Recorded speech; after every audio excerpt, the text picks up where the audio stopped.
heard me and all that. Am I audible? Hi there. Can you hear me? You are audible. I can hear you. Yeah. Oh. And I bet the audience Shit. can too. Hi there. Fuck. I'm Forrest Valkai, filling in for Matt Dillahunty as the host of the Hang Up this week. And as is the nature of this show, that means that I need to share with you my hang up. My hang up this week has to do with Gandalf the Grey. That's right, Olorin, the Grey Wanderer.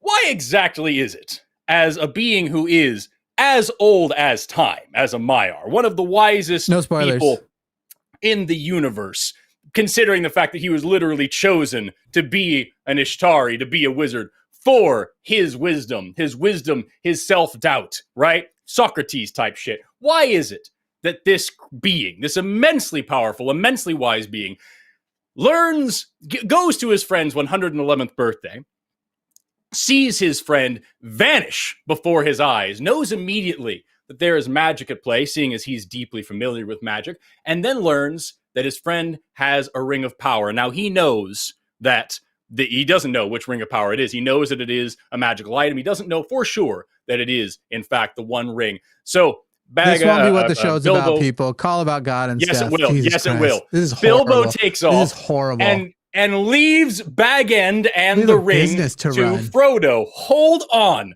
Leaves it to Frodo. And Gandalf needs to make sure that this is the ring that he fears that it is. So what does he do? He goes all the way to Minas Tirith. All the way to Minas Tirith to go to the library and read the account of Isildur. Now, you tell me, right? If you had the slightest suspicion that this was what you thought that it was, would you not just take Frodo with you to double check? Just in case. You're right, he can see Mordor on the horizon. He could handle this immediately, but instead, he leaves possibly the most dangerous item in the universe in a envelope in a strong box of a hobbit that doesn't know how to fight, and just takes off all the way to Minas Tirith. And what's more, is that that's a little cutscene in the movies. In the books, that takes 17 years.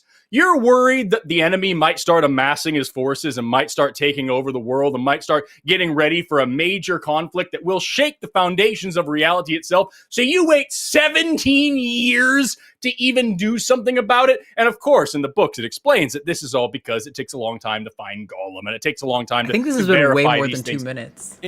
No, we're not done. Let's just do the actual show. Let's get the split screen out. Hold on, because the point is, the first thing they do when they leave the Shire is go to frickin' Rivendell. He could have asked Elrond, who was there at the end of the Second Age. He knows that he's seen the ring in person. He doesn't know the secret of fire that's in the account of Isildur, but he could at least be like, yo, that's it.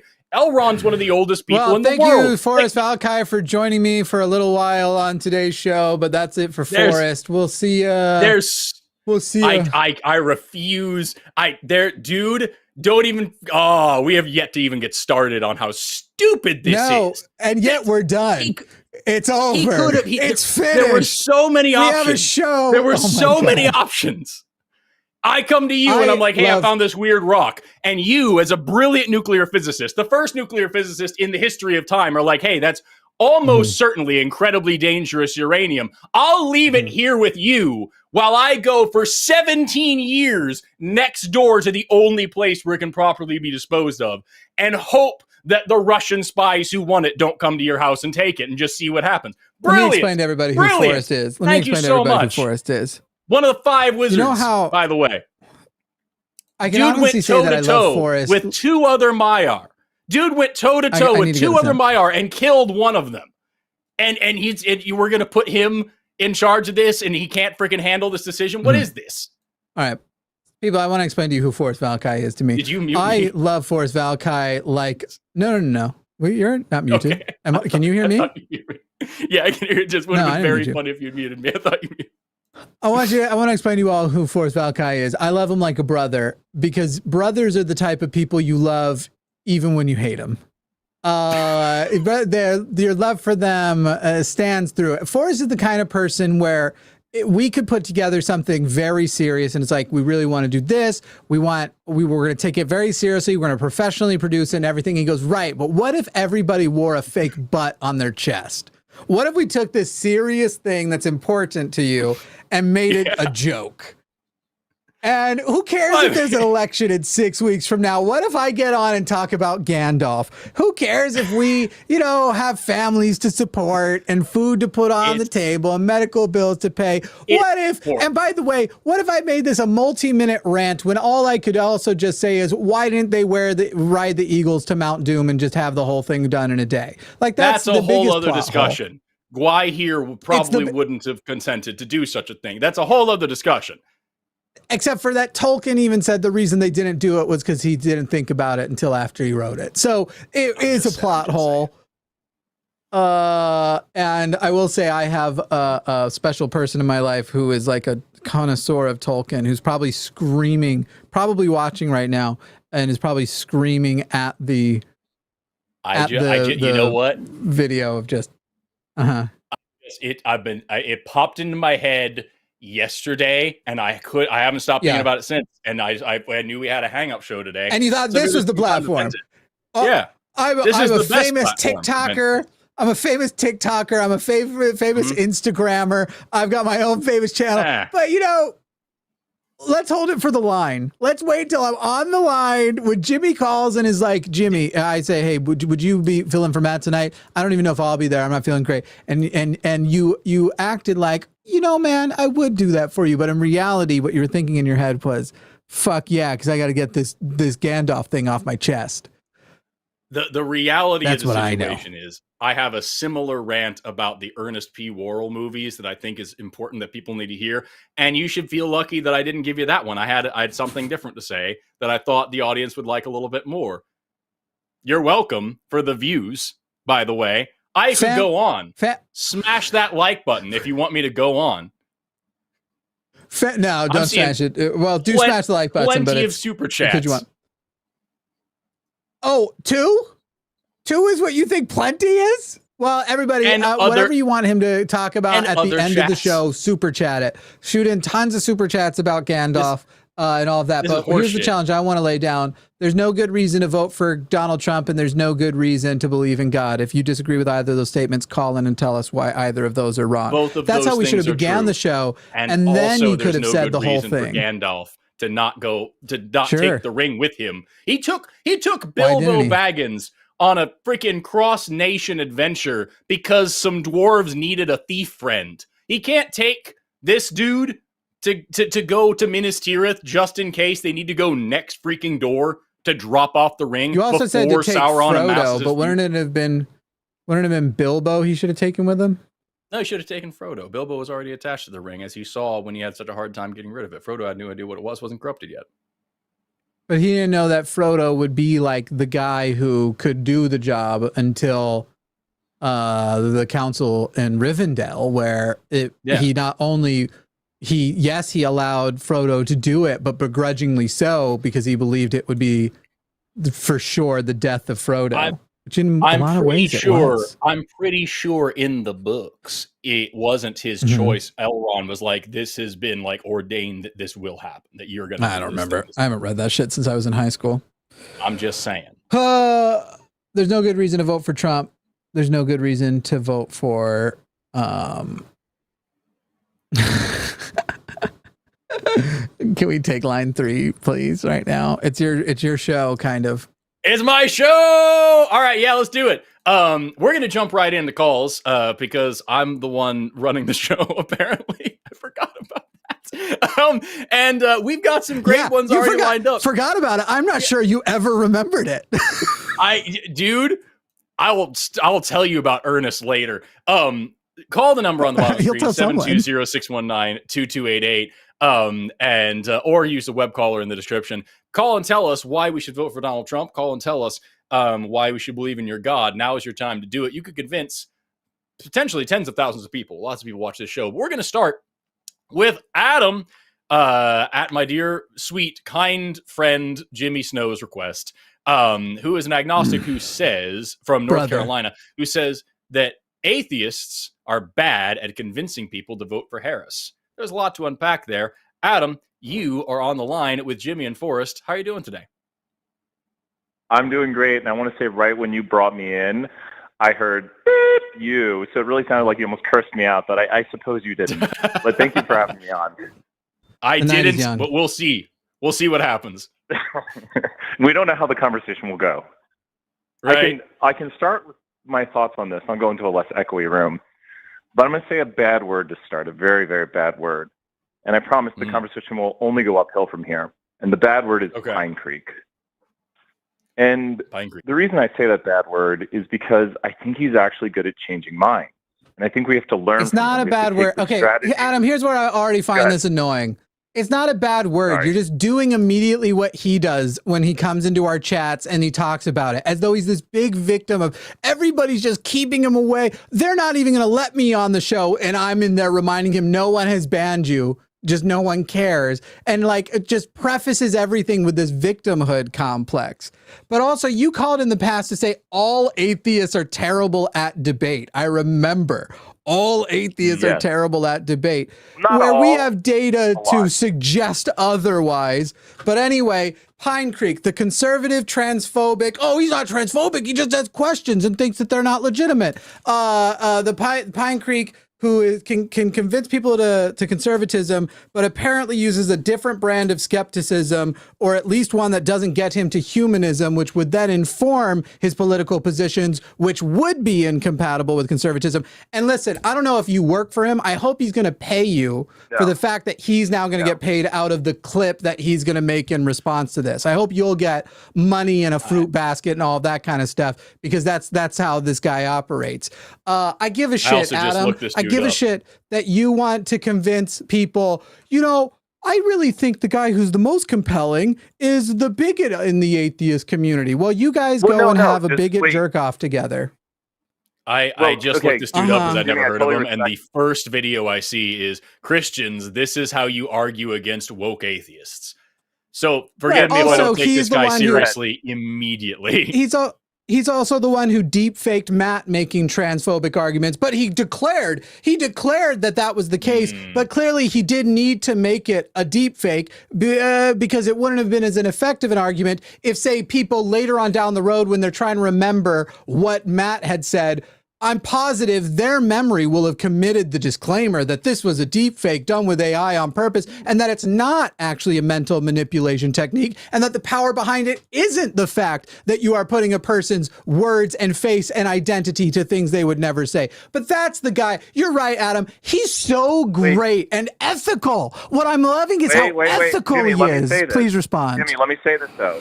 I disavow those things, and I think that's deplorable behavior. Great. I disavow that, and I think that's deplorable. I will say that on record. Unethical. Do you also have a problem with wokeism, just out of curiosity, while we're here? Go ahead. Do you also have an issue with wokeism while we're here while we're on record? No, I do not. I have absolutely no issue with it. I don't even use that word. So why are we referencing this dude if you disagree with what he stands for? I bet I can guess. We kind of went on a tangent. I bet I can guess. I just find he's a good middle step. He's a lot of people's introduction, and I'll tell you why. He's so compelling in his unethical presentation. One crazy little curl. I'll tell you why. It's much more interesting to me than what's happening. Yeah, it's there big time. Go ahead, Adam. I reference him. Thank you, and I realized I brought us on a huge tangent. The reason the name came up is because of the psychology behind it, because of the techniques, because of the rapport building, because of the phrases of "you're like me." The only way to win people over is when you don't have a canyon between you, when you don't have this perceived differences. When people start to feel like they're like you. Yes, the research shows that people listen and change their minds due to family members, due to friends, due to people they see as someone who's like them. So as soon as you start feeling like this person you see on YouTube is like you start to respect their views more. And you think, why? I could think that too. And I think just out of curiosity, go ahead. You called into this network, which has a bunch of different hosts, all with very different argument styles, all with very different debate tactics, all with very different personalities and screen presences and things like that. In your prompt here, you say atheists are bad at convincing people to vote for Harris. Don't you think that there are people out there, like maybe me, who I always try to find common ground. I always try to bridge gaps. I always try to, maybe I don't do a good job, but I'm saying it is my style, my tactic to be a little bit nicer, a little bit friendlier. Do I get lumped in with that as well when I'm doing this, or is it just all atheists? What's going on? He wants you to tell him he's the best. I do. Forrest, you are one of the best science communicators out there. Only I didn't actually want it. I feel bad. You're only beat by the levels of gutsick given. You are up there in that pantheon of. I agree wholeheartedly. Can we get to a point? I agree wholeheartedly that gutsick given is better than me. I'm just saying that, like, it's a weird claim to make that all atheists are bad at convincing people to vote for Harris. Then you point out this one atheist guy that you like and saying he's doing a good job, and don't acknowledge the fact that plenty of other people have similar styles. Right. Well, I don't like anything about this guy except for this one tactic, which I know that other atheists also use. It's just weird that you went with that as your immediate example rather than just saying what you wanted to say. And it's also weird that you say all atheists are bad. It's all atheists are bad at this except all the atheists that are good at this. Let me do a Trump weave on this, because here's why I brought it in. Because what I don't like about Pine Creek is I think he's convincing more people to vote for Trump. And I don't like that. I want us to be better. Okay. I want us. So why is he your example? Here's how we do it. Go ahead. No, actually, I'm going to go simpler. Adam. Should we adopt the techniques which are most compelling? Yes or no? If they're unethical, no. Exactly. But you didn't. And so the answer is actually no. Simply on the basis of if they are the most compelling doesn't make them better. And I don't find his positions, the way he presents things, as separate from those things which we described as unethical, that they are very well looped into those same things. And so whether or not you like or dislike, and I dislike, again, how much when he's faced with any kind of potential confrontation, he begins. He did it when he was in the live chat, and then after being told, just call in, no one gives a fuck, did it as soon as the call was on. And then in the 1 minute I saw of his video to just confirm that he was going to do what I knew he was going to do and turn it into a video for his own channel, that's his entire motivation, honestly, to call. And he didn't give a fuck about talking to Paul and Eric. He wanted to present, he was hoping the call, he'd keep it in a direction where direct conflict didn't come up, so it could look mostly like they are comrades. Which if actual things came up, people would be disillusioned by. So here's the deal, Adam. I feel you. You wish that his techniques would be more adopted because they're compelling, but on the left. And I'd like to maintain my integrity. But let me just go on that a little bit. I don't like, and thank you, Jimmy. I appreciate the conversation. Sorry we started out so contentious. But, and I do mean that. I'm not here to cause for problems. breakfast. I'm not here to give him. What you say? I'm contentious for breakfast. There you go.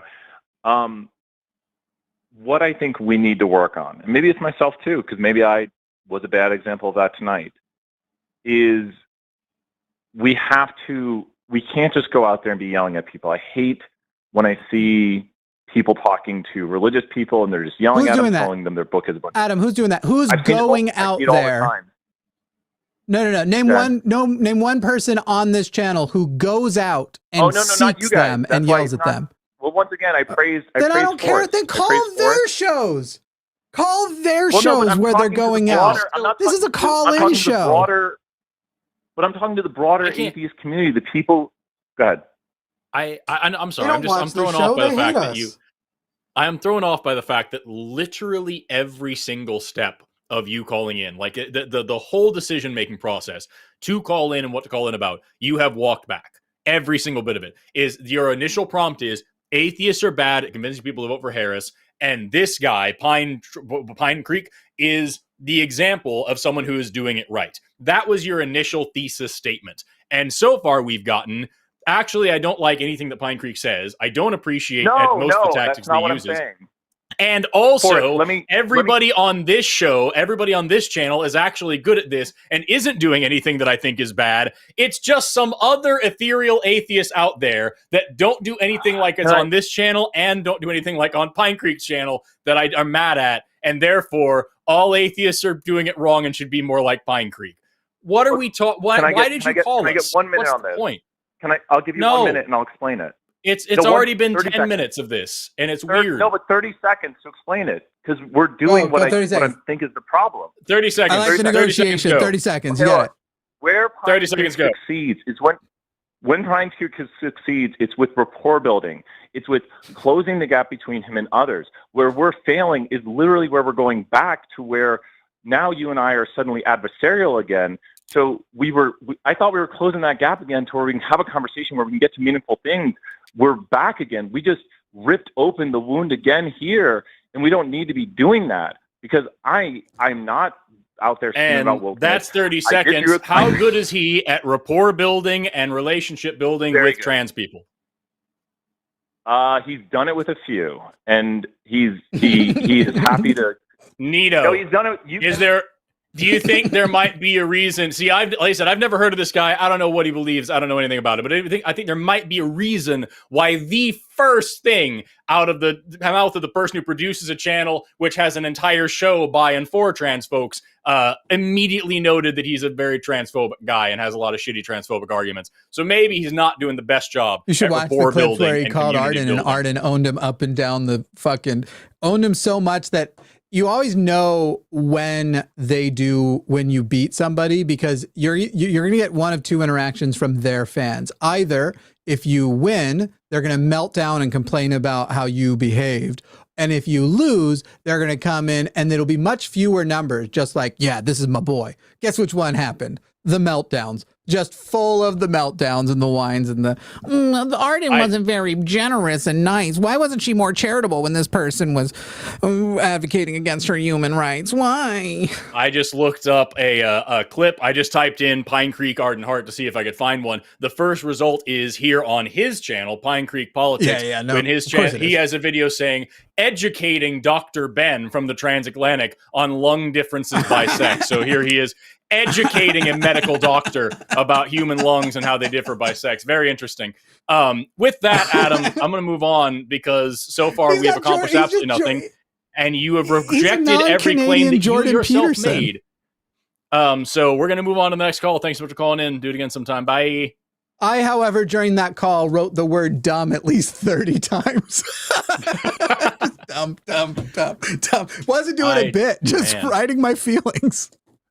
Very strange. Oh my God. Very strange. We'll take another call. Let's just jump right in. Why not? Very There's strange. No good reason to vote for Donald Trump. Way to start the show. Yeah, Donald Trump sucks. He's awful. He's a racist, and he's terrible for this country. And also, your God's not real, and I don't know which God it is. I really don't care. They're all fake. This is They're eating the gods. They are going into these neighborhoods and they are finding the gods and they are eating them. Talking about people are reporting it in Springfield, Ohio. They are eating the gods. We're talking about a man who said that Haitian immigrants were eating cats and dogs on national television, and then his argument, his defense, his source for that claim was, I saw it on TV. That is the man we're cats talking about. Gods. Oh my glob. We got Steve, pronouns he, him, calling in from... We got Steve. Nimble Eels. That's stupid. Yeah. He's a theist who says people who support... I was going to support Sorry? you. No. It's Steve says that people who support Kamala aren't open to opposing viewpoints. I have a quick question for Steve when we bring him on. Steve, you are now on the line. How are you doing? I'm doing well. Thanks, Forrest, for asking. Yeah, hi, Jimmy. So I just wanted people to know how rudely I was treated at a... Yeah, I have a question for you. Actually, you know what? Let's go ahead and let you say your thing first. We'll let you, I apologize. I'm stoked for this.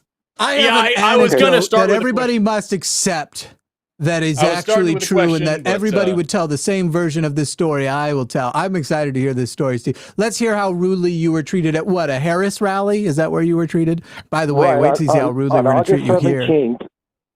On August 17th. I attended a Harris Waltz rally that was near my hometown here in Omaha.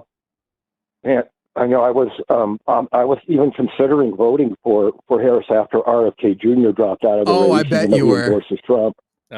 Sure. So definitely, this is a real story. I was open-minded. So I went to this rally, and I just wanted to see, well, what kind of people are supporting Harris. So at the rally, I decided, I want to see if they're going to be tolerant of an opposing viewpoint. So what I did is I waved my fist up in the air like what Trump did in defiance after he was shot in the face.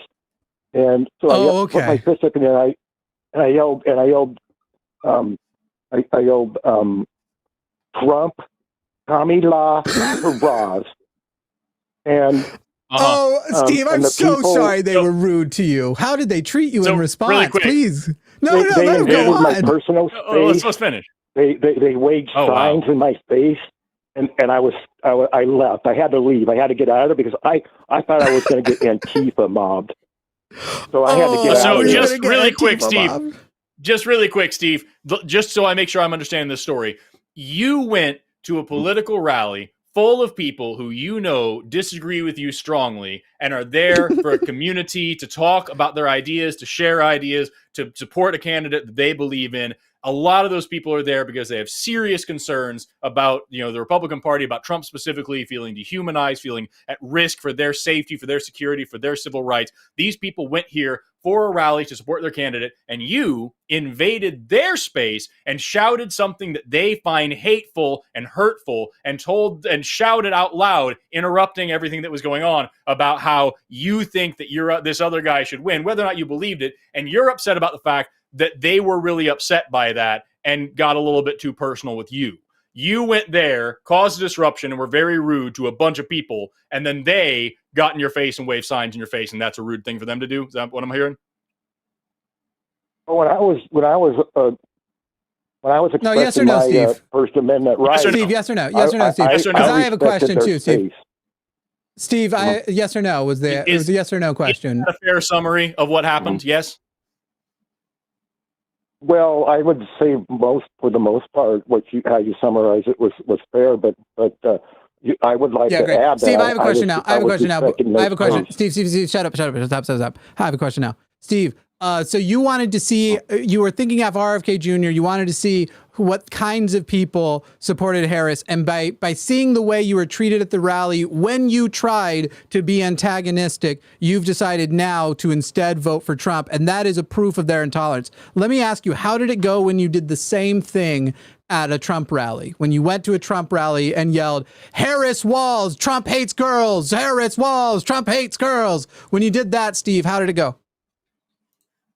I haven't been to a Trump rally. That's never happened. Oh, weird. So this is a one-sided thing. So you're willing to judge completely on this supposed experience you had where you went and purposely antagonized and tried to use hateful propaganda with this Kamila, Trump, Kamila, and you were treated as though you were there hostile, antagonistic to the area and not wanted there because it isn't your space. It's not a place to celebrate Trump and Harris. And they violated your personal space, but didn't assault you. You chose to leave. And that is how you have decided to not vote for Harris, but you have not tried doing the exact inverse at Trump's rally. And I'm going to expect that you won't do that exact inverse at Trump's rally, for the same reason that I'm not going to go draw a picture of Muhammad in Iraq, because I know what had happened to me in advance. Mm-hmm. And probably would be that different. That was my third question on my notes here. Steve, what happened 8 years ago when there were protests like that at a Trump rally and Trump said on stage, beat the hell out of them. I'll pay your legal fees if you beat the hell out of a protester. Do you think that maybe that was also a little bit antagonistic, maybe invading those people's personal space? Maybe it wasn't really the coolest way for supporters and him to behave? I'm not the biggest Trump fan. I was going to vote for RFK Jr. That wasn't my question. I'm not sure that wasn't my question. That wasn't my question. You were upset because you went to a Harris rally and started being antagonistic, and people got in your face about it. At a Trump rally 8 years ago, it made a bunch of news. There were some protesters, and Trump said, beat the hell out of them, get them out of here, knock the crap out of them. I'll pay your legal fees if you beat up these protesters. Do you think that that is also an issue? Well, of course. Okay, so when Harris supporters, just really quickly, when Harris supporters were a little bit rough with you, you're not going to vote for Harris anymore. When Trump himself says that there should be political violence at his rallies and that you should beat the hell out of protesters, you are going to vote for Trump? Am I getting that right? I don't know if I'm going to vote for Trump. Why aren't you going to vote for Harris? Let Let me. I just want to I have a I have two more when you're done. I'll vote for the Libertarian candidate. Steve, I'll just going to do a protest vote. Sure. Throw your vote away, and you're Nebraska, so I don't care that you're going to be particularly dumb. Steve, is it okay to be Steve? Is it okay to be rude to rapists who are especially unapologetic rapists? Is it okay to, not you, just in general, is it okay to be rude to rapists? Well, it depends when you're rude to them. An unapologetic rapist, is it okay to make them uncomfortable in a space, for example, where they are totally advocating for their, let's say a rapist who is unapologetic goes to an anti-rape rally. Is it okay to be rude to them and make them feel not wanted at that rally?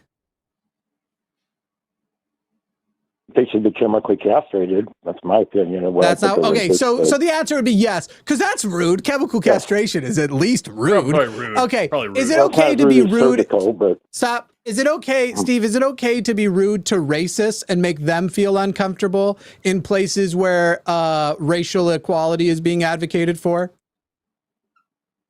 Simple yes or no. I would. Yeah. Okay. I would be rude to them. Yeah, great. Okay, great. Steve, so last one. Is it okay to be rude to a sexist in a place where equality for the sexes is being advocated for and make them feel uncomfortable? Yeah, I like sexists. Yeah, I'm not going to be the nicest Steve, person. great. I'm glad you agreed with all of those. Here's the scenario. My final question and scenario. Let's say you go to a rally that is advocating for anti-sexism, anti-racism, and anti-sexual assault/rape. And somebody comes in and says, you know who I like? The rapist, sexist, racist. I support the guy who did those things. Well, if it was okay to make all of those individual things from the offender uncomfortable, is it okay to make the supporter of the offender uncomfortable, Steve? Admit it. The answer is yes. Me out of voting for Trump. Yeah, no, I get your point. Great. But Steve, no, Steve, that's not my point. My point isn't, Steve, that's not my point. You're right. Steve, that isn't my point. My point is that you went to a rally that was anti-racist, anti-rapist, and anti-sexist and said, I love the sexist, rapist, racist, and are mad that you were met with rudeness, Steve, when you just agreed that all of those things warrant rudeness. You are showing that if that is a problem to you still, that you are personalizing it in the highest form of hypocrisy and say, I shouldn't have been rude against because I was kidding. I didn't even feel that. I just wanted to see what they would say if I said, yay rape, yay racism, yay sexism, which is essentially what you said when you said that go Trump, commie law bullshit. Right. Yeah. Now you have, Steve. So Steve, do you see why the rudeness might have been warranted? Yes, I do. I deserved it. Thank you, buddy. That is some fucking honest reflection. Goodness sakes. My heart is warmed and it just grew 3 sizes, which is probably a medical issue. I have a totally different question. And it actually builds off of what you were just saying. Is that, when we talk about the Trump campaign, and we talk about the fact that he is a rapist and a racist and a sexist. We talk about the fact that he is anti-trans legislation, anti-LGBT legislation. He's going out of his way to be dehumanizing to trans people and to immigrants. He is actually standing up against the advance and maintenance of human rights. Is that an issue for you? Yeah, okay, sure it is, of course. Okay. So when you say that you're not going to vote for Harris now because the supporters hurt your feelings, I might. Do you understand? I'll vote for her. Do you okay.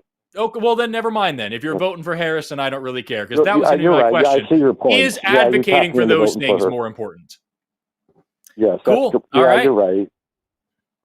Okay, thanks. Hell yeah. And just remember. All right. Yeah. All right. So much for the other guy's point. Thanks, Steve. So much for the guy before him's point who said that this shit doesn't work. There it is. We just got a person to acknowledge that they were the shitty one and that they were going to now vote for Harris. Fucking. There you go. I erased my other questions. I was gonna I was going to stick with the if her supporters were so mean to you and that's a problem, what about the KKK supporting Trump? What about that, But hey, we broke through before I even had to get there. Really good stuff. I should have asked him why he believes in God. We might have been able to have a second breakthrough. It's too late now, but Steve also was a theist. Pushed him away. It's true. It could have happened, but if I didn't push him away with the bigger rant, I hate that I've lost so much weight, but I have rosacea, so I still look like Santa Claus. I think it's fine. You look good. You just look excited right now. Yeah, but you want to ask me go ahead. You want to ask me for a present for Christmas. I can see it. You know what though? If you grew out the beard a little bit, you'd look like a young, sexy Santa. You know what I'm saying? That's a good thing. I'd have to grow out the beard to look like it. What, you're saying I don't look like a young, sexy Santa right now? What's going on?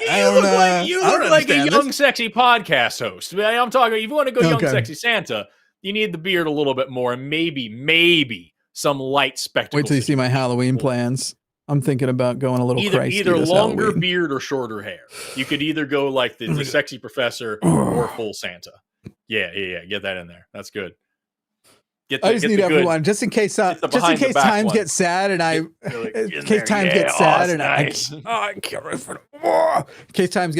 get super fat again, y'all. I just need to show off right now. Can I do the rest of this with my shirt off? I'm just kidding. I'm not there yet. We'll do it together. Not there. Yeah. maybe one day. We'll just get deeper and deeper V-necks as we go until we're doing the show. There we go. The nude. It'll be great. $20,000 in super chats and I'll show one nipple. Jesse Jerdax in the chat says you look like a sweet boy. Hey, people, follow us on Threads and Instagram because I'm noticing that has been one of the better places to entice people to call the show. Weirdly, please go follow Jimmy A. Snow and Renegade Science Teacher. Interact with our posts. So if you just see a post, even if you don't like it, please click like. Even if I'm saying heinous things like hot dogs or sandwiches, hit like. Keep us in the, but yeah, it is especially Threads. Boost everything there, and yeah, click like on stuff and interact with it. Because it is actually getting in front of. It's way easier to get in front of Christians and religious people on Threads than any other platform. Like all the other platforms will recognize if you're antagonistic and keep you away from them. And here they're like, not only will we find you Christians, we'll find you the ones who want to fight with you. And so please go follow in Threads. Jimmy A. Snow has been Jimmy Alexander Snow, Jimmy A. Snow, and Renegade Science Teacher on Threads and Instagram. Isn't Threads and Instagram both owned by Meta? And I think they just had a big the thing is they don't care what kind of engagement it is, it will get an algorithm boost. So even if it has 2 likes and 500 comments saying this is fucking shitty, they'll still blast it out to everybody because they just want the engagement. It could be. Care. I think it's just that they're still building the algorithm and we can take advantage of it in the meantime. Yeah. I mean, flip, dude. Call in if you think that Trump is a halfway decent president or candidate or person. And call in if you think that there's any reason to believe in any supernatural claims, gods, spirits, ghosts, big feats, unicorns, any of the things. The number is 720-619-2288 or use the web link. Forrest, what's your favorite letter of the alphabet? That's a good question. I do like the letter V, and not just because it's in my last name. I just think it's it's very simple. It's very pointy. It's very symmetrical. It's nice. It's solid. Yeah. Why? I was curious. Literally no reason. I asked somebody the other day what their favorite was, and now I'm collecting people's letters. Yeah, that's just. I'm sure if I sat down and really thought about it, I could come up with some stupid ass answer that's has a lot of data behind it. But I'm sitting for right now. V is pretty tight. It's pretty cool. It's pretty interesting, and it happens. Do you prefer a male or a female sheep? If you had to hang out with one, which would you rather? Which one do you like more? Probably female. Yeah, I don't want to get rammed. I've been nice. You're welcome. I don't want to be rammed, and also there's good. They're just good cuddly creatures, and they're funny. They're real silly creatures. They're good things. I was going to take the other one the similar direction, but then I was like, that's actually kind of special between me and the special person. So I'm going to go with the sheep one. Between you and the sheep. Yeah. Yeah. Yeah, I've got a special sheep in my life.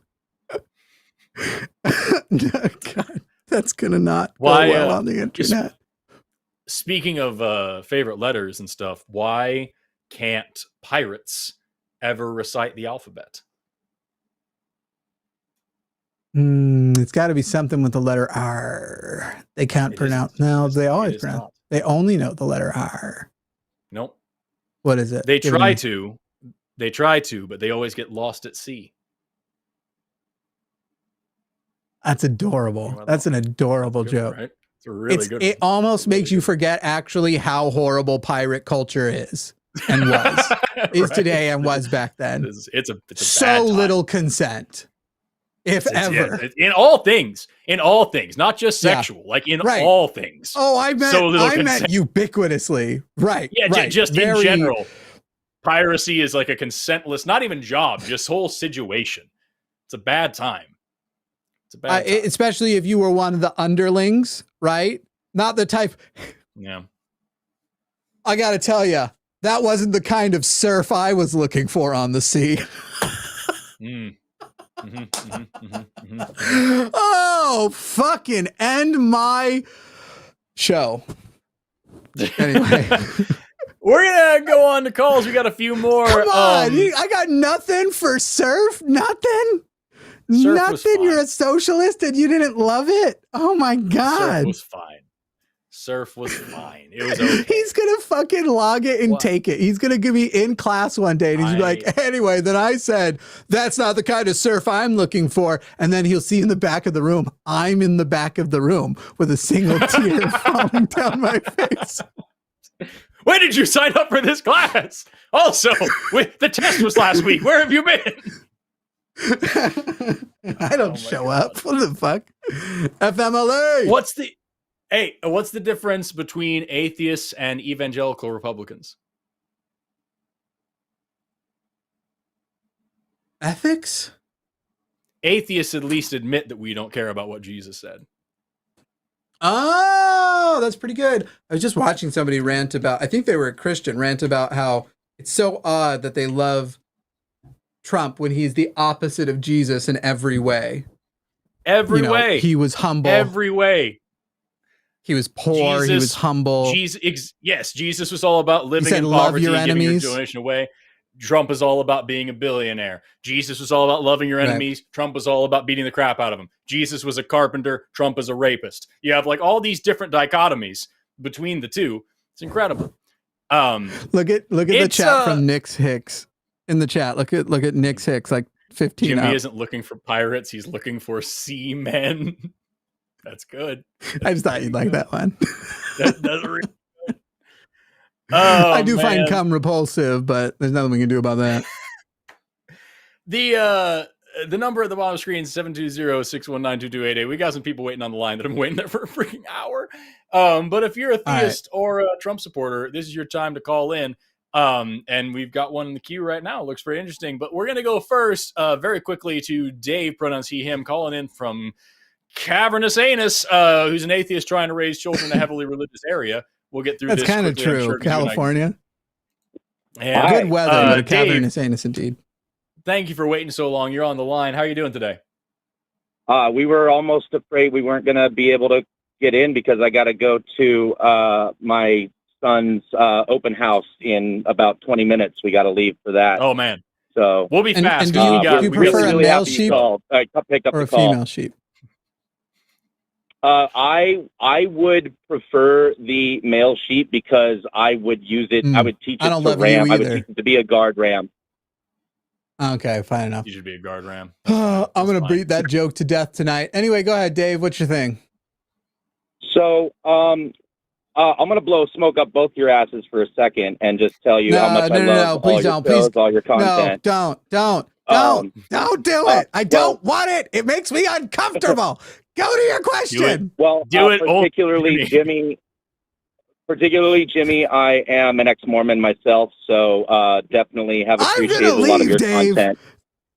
Thank you. That's very nice. Dave, I got to tell you, I agree with you. Jimmy Snow is a really good person. He's a genuinely kind person. He's a good friend. He calls me regularly and we talk about stuff. He's actually a really nice guy.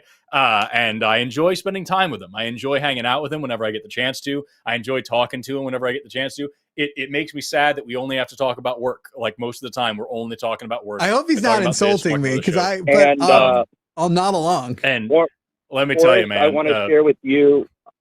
Forrest, I want to share with you. Give me one of these when I should put my headphones back on. I have a very close friend who used to be a Trump supporter, and thanks to a lot of conversations I've had with him, and including watching your Light of Evolution series, he was able to turn his mind around on a lot of things that he used to believe. And well, that's so awesome. I want to thank you for that. You've been instrumental in me being able to reach somebody who so like what you guys do matters. I wanted to tell you guys that first off the bat. Genuinely cool of you. Thank you so much. And that's why I think that Jimmy's just the best, because when Jimmy just talks about it's still going, the things You're that kidding he does me. are just incredible. I'm actually just, every time I see him pick up the headphones, I'm going to keep talking about him. Anyway, but yeah, no, I appreciate that, man. That really means a lot. I can't wait to disappoint you. If you hear me break into just talking about how cool Jimmy is again, it's because he's picked up his headphones. I just want to see how long I can make him think we're doing this. You talked about raising your kids in a heavily religious area. As someone who also grew up in a heavily religious area, and I'm on the buckle of the Bible Belt, what's so important is establishing some sense of community and making sure that they don't feel alone. So like, if you can, like, you don't have to like have like it is insanely difficult, because he's just so good at making these podcasts, and he works so hard, and he's always trying to make everything more easy for all of the people around him. And it's insane how diligent he is. And it's he's okay. always You can keep doing it. about I popped a Viagra. Damn it. Yeah, no, just make you uncomfortable. Now you know how it feels. All right, go on. No, I'll think about your hard dick anytime. The point is that like the it's that one guy. I'm pretty sure that's just my nickname. Jimmy's kind of a hard dick. Jimmy Hard Dick Snow. The most important thing is getting that kid to know that they're not alone, and that they have a resource when they go to school and they get assaulted by their peers who are telling them that that they they're going to hell and all these things, that they have a productive and safe way to express why that's not fucking cool. I am so confused. Were you pretending you were complimenting me every time I put my headphones on? Because this doesn't make sense how you went from podcast. Yes, I was. Got it. Yeah. Okay. Yeah. When I was in public school, I had this Catholic girl that sat in front of me, and literally I was pagan at the time because that's how I was raised. And literally every day, multiple times a day, this girl would seek me out to tell me that I was going to hell and all this stuff, and how my beliefs are bullshit. And the one time, she would do this in class all the time, the one time I snapped back at her about how bullshit Catholicism is, you'll never guess who got sent to the principal's office. And so, like, making sure that kid has a productive and healthy way to express themselves and to talk about this stuff and to learn tactics to talk to their religious peers is huge. And maybe having them look at shows like this, or maybe not all of them, because some are pretty fucking heavy. Well, but like, my son seeing what does and doesn't work would be cool. Oh, good. Well, tell him I said hi. Or I guess he can see me. Hello, child. Greetings to you, child. I don't care what his name is. His name is Child. Dave, what's your kid's first name? Damon. Okay. All right, check this out. This is for you, Damon. I'm sorry Damon couldn't come to the phone right now, but you can leave a message for Damon. And remember, when you leave that message, that Jimmy Snow has a podcast. That's for your future voicemail there, Damon. God damn it. He gave you a voicemail message. You can put his Damon. voice on your voicemail. I'm explaining to him what just happened. I do want to share, though, before we got to go, the actual, some of your listeners might want to know the actual extremism that we deal with being a parent of an LGBTQ child. When my oldest came out to me, I put up a Pride Progression flag, and these assholes in my community cut it down.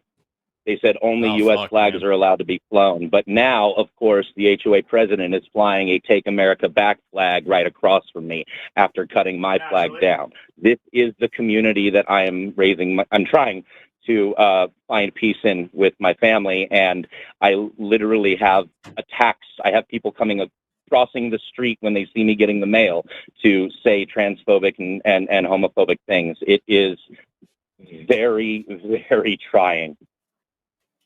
Well, the good news is, think about that's for your think kid. About the cops. And, sorry, go ahead. Think about the cops that were hitting people with fire hoses and the assholes who were carrying like Bernie Sanders out of protests when they're going to go down in history like them, and you're going to go down in history like the victors. For sure. I'll also like, I don't know, man, there's a lot that can be said there. And really, I think what Jimmy just said is the big part of it. Is like, it is never easy living at this point in the story. But holy shit, I would rather be at this point in this place at this point in the story when the story ends. You know what I mean? I hope sincerely that things get better, and I hope sincerely that you and your family can find an outlet for your anger and for your justifiable grief and rage, considering what's going on around you, and find comfort and safety in a community, if not where you're at, then somewhere very soon. That sucks. Everything you're saying sucks, and your anger is justified. Thank you. It's good to hear. All right. Well, we got to get to back to school night because single dadding doesn't do itself. Right. Take care, dude. Goodbye, Damon. Bye, Damon. By the way, to the people in the chat who are spamming Dissect the Boy, that's for me. How dare you assume what I am absolutely probably going to say. Also, the one person who just put greetings to you, child, a biologist. Genuinely funny. Genuinely made me laugh. Thank you so much. I don't realize how Forrest fucking will strange record I your am voicemail recordings back to me. At the end of the show, if you want a voicemail recording recorded, super chat it with at least $50. We got to put a premium on those things. You want a voicemail recording specifically. And Forrest for sure will do it. I don't know for a fact that depends on how late Forrest wants to go. I don't know that I'll be here for the whole show, but if I am, I would throw one in too. But y'all want Forrest voice, be like, hey, I'm Forrest Valkai, and let's just pick a random person. Sapphic Hazard can't come to the phone right now, but if you leave a message, she'll dissect a child. That, you know what? Make that your voicemail, including the let's just pick a random person and all that. Use that. Mostly just make it my face, make it a video voicemail, and me saying, hi, I'm Forrest Valkai. Yeah. I like that part a lot. We've got we got a couple calls still on the line. We're gonna get to them. If you are a Trump supporter or a transphobe or a theist or more than one of those things, this is your chance to call in and say words to actual people rather than just screaming into the void in the comment section, as inevitably happens in the chat and comments of every single video on this goddamn channel. You can continue saying bullshit to no one, or you can call us and have an actual serious adult conversation with people who know how to think. And then we'll see where it goes. Maybe you'll convince us. Maybe you'll convince us. This is your chance. Number down the screen, 720-619-2288, or use the web link in the description to call us. We've got John, pronouns he, him, calling in from Old Hags, who's a theist who says that the left is currently fraught with nihilism, and that's a problem. I am not only on the far left, but I am also a nihilist. This is going to be an interesting call. This is why I'm so excited for this call. Yeah. Hi, John. I'm a nihilist, and I'm also a socialist. How are you today? I'm good. I just picked up a mattress with my roommate. I ate a tilapia fish, and I'm making some barbecue for tonight. Great, John. By the way, Jimmy, it's a pleasantry. It's a way of saying hi. We don't want to know what you did today. We want to get to the question. Go ahead. I'm not hearing that Jimmy, from you. Yeah. So I know from like my own perspective, like it wasn't until I realized that I was depressed and then was no longer depressed that like a lot of my deeper like philosophical positions changed. I used to kind of wish when I was a nihilist, I wish that I was never born, because I'm like, what the point is being born into a suffering existence. And it wasn't until I realized that that life is a challenge, and that there's nothing better than suffering for the right reasons, for suffering for good. And that's actually like Well, that's There's nothing better than suffering for the right reason than for good. Yeah. Not John, you're not talking about nihilism, you're talking about antinatalism. Excuse me. Well, what is nihilism? If you're from the perspective that life has no meaning, you're gonna end up being at least unconsciously an antinatalist. John, is that what you think? Is that what you think nihilism is? Hang on, wait. No, I think life is I love slow walking that life has no John, has no meta what meaning. Does nihilism mean? What does nihilism mean? Life has no meaning. What is universal nihilism? Which is both what I believe both Forrest and I are, universal nihilists. I don't know what that means. See, and so you want to call in and use a term sort of universally where it goes, the concept of life has no meaning, John, is like saying the word ham has no meaning, but we defined it so it does have a meaning. Universal nihilism is actually just broad nihilism. The idea that from the perspective of the universe, there's no intrinsic meaning to anything.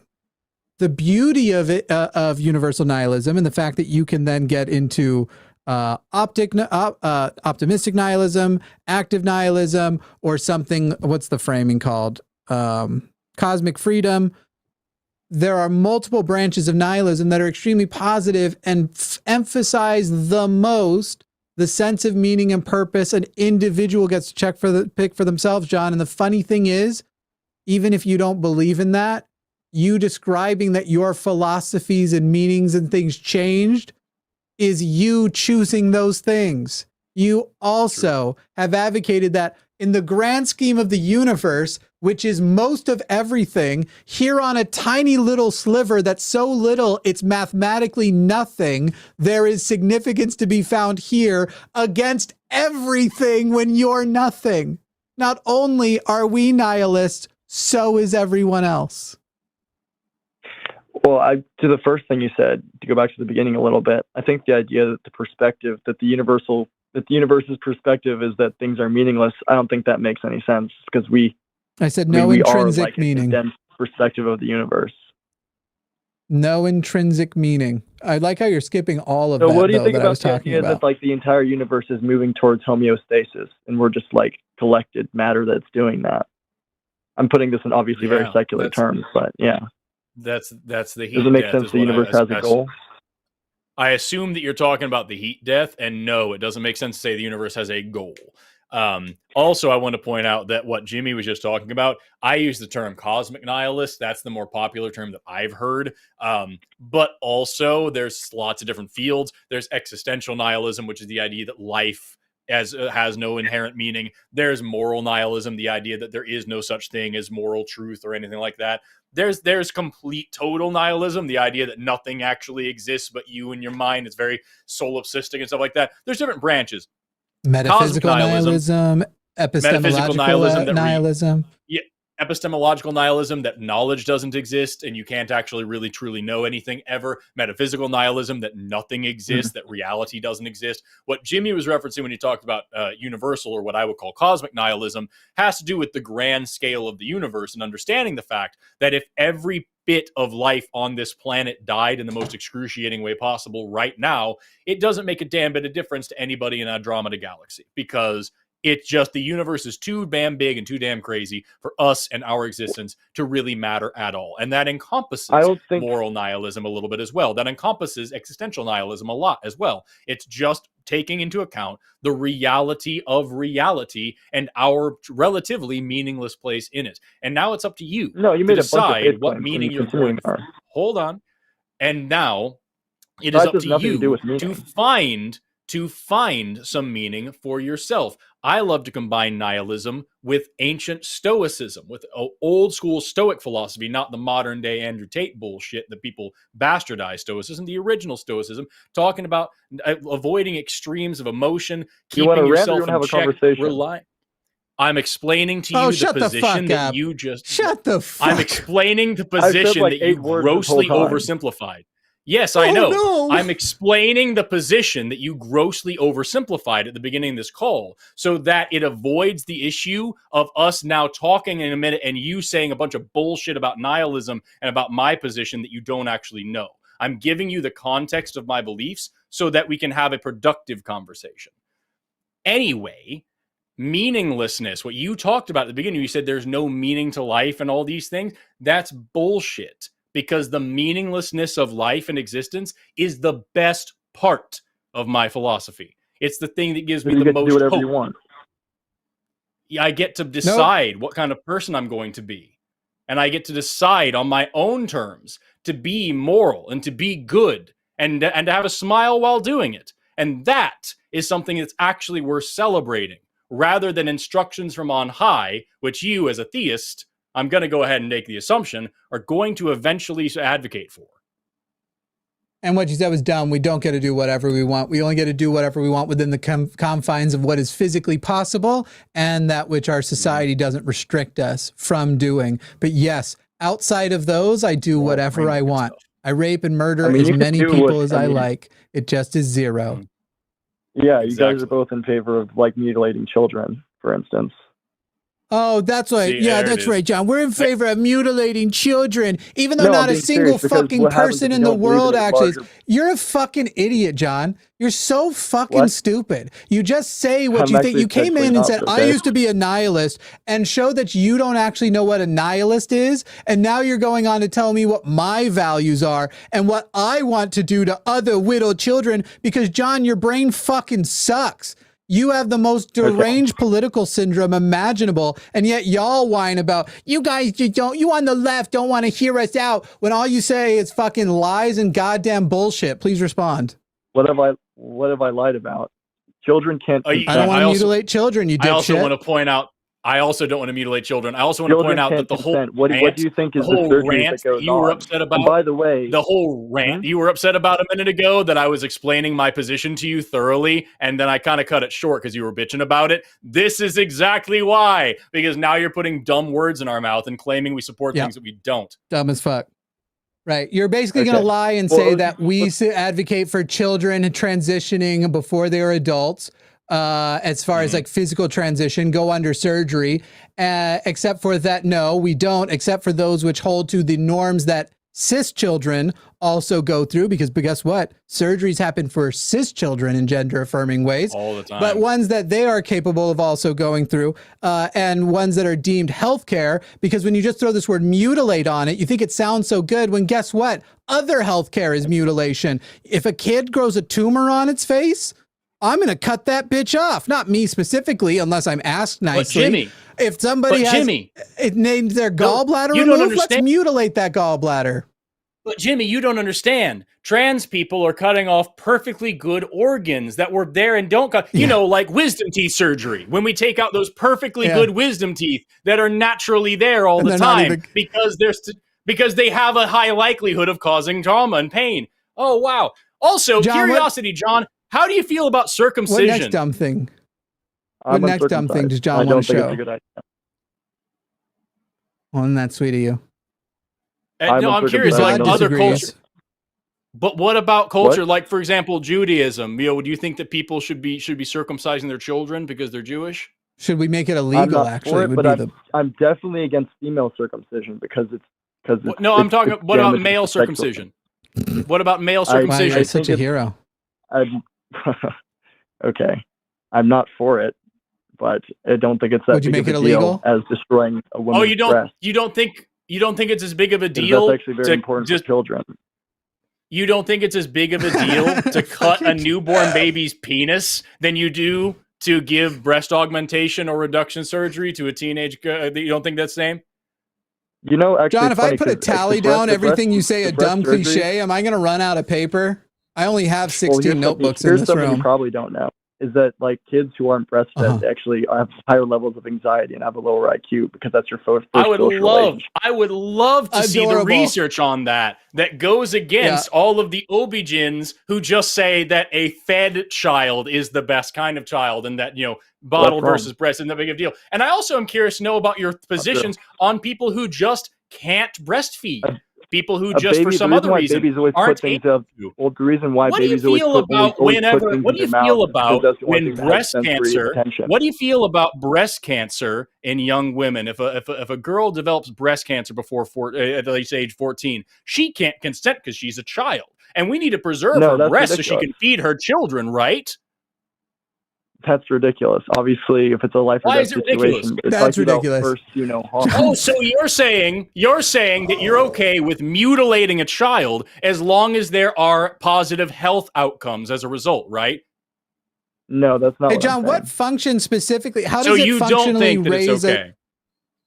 John, what is the specific way? Because if you are quoting these studies, that will mean that the study not just showed a correlation, because correlations happen if you have two groups. One is breastfed and one that's not breastfed. One of the groups is going to have a higher IQ. So you're saying that they established causation to their correlation by uncovering the specific mechanism by which the IQ increases by breastfeeding. What mechanism is it, John? I'm pretty sure they looked, this is a long time ago. I looked at this. I've known this for a while, but siblings and twin studies. Oh, great, John. So you also, not only are you not capable of saying smart words, you're incapable of hearing them because you just hear words sort of locked together and go, I'm going to answer just some other question that no one asked.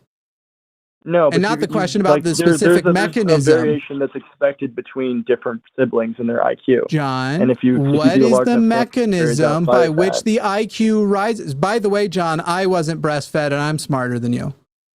So that's point number one. If you want to know, my linguistic IQ is about 15 points lower or 20 points lower than my spatial. So I think with images and not with words.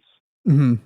Oh, yeah, John. So you have no inner monologue, a thing that's never been proven at all to actually exist, but people report. But yeah, John, I believe you. I'm not saying you have no inner monologue. My vocabulary he processes only in images. My drawing and my math. John. Yeah. What is the exact mechanism that causes? I'm not even saying it's not true, John. Maybe it is true. Yeah.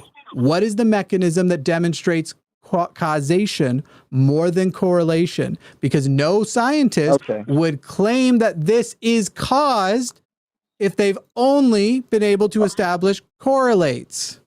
Are you aware of Piagetian psychology and how that works? Like how someone learns how to do one thing and then they abstract it to other disciplines? You know, that works. So basically what you're saying is, once again, you're not going to answer the question you're asked. You're going to try and take it down. What's the exact mechanism, buddy boy? So the only thing that's wired up on a baby is their mouth, basically.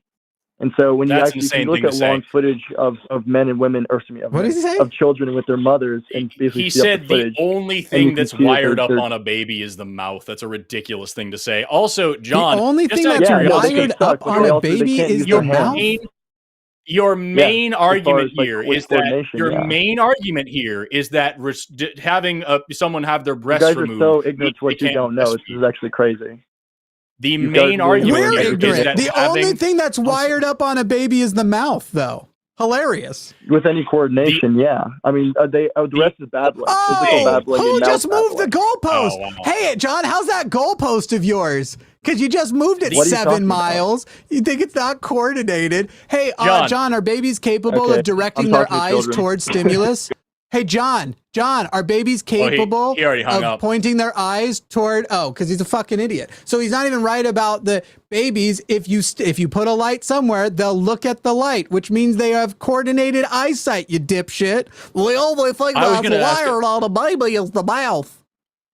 I was going to ask his main argument, his main contention was that it's hurting the baby because the babies can't breastfeed if you cut someone's breasts off. But breast augmentation and reduction surgeries also sometimes affect the ability to lactate. So is he also saying that you shouldn't do those as well? Should we never allow anyone with breast tissue to change that breast tissue because they might eventually hurt their future children? That's an insane thing to say. Furthermore, John, you dipshit, and if you don't call in, we'll assume to correct us, we'll assume that it is your position. John, it sounds like you don't think women who can't breastfeed should have babies.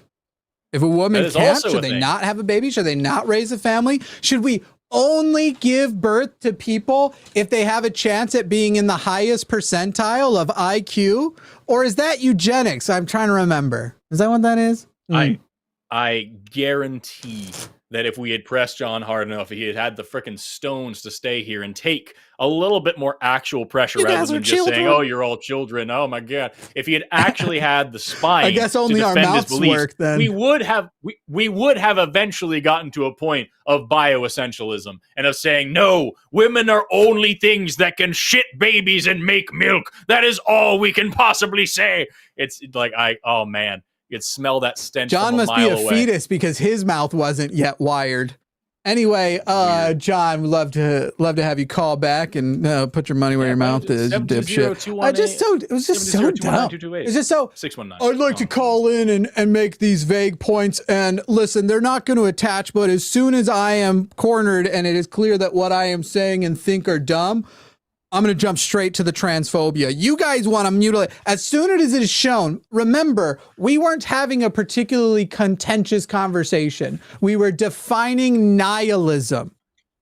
And it was revealed that he said, when I used to be a nihilist, I don't know why he sounded like Al Gore just got kicked in the nuts. When I used to be a nihilist, what I used to be, and then revealed he doesn't actually know what nihilism is. And then when he wasn't allowed to just interrupt all the shits he wanted to, like, just fucking go and eat shit. Well, you're gonna vote for Trump, which is the modern day equivalent. The actual recap of the call, the thing he said as the beginning of the call, the prompt was the left is nihilist and that's a problem. Never got there. Never talked about it. Never got anywhere. Just he thinks nihilism is bad, but also doesn't know what nihilism is.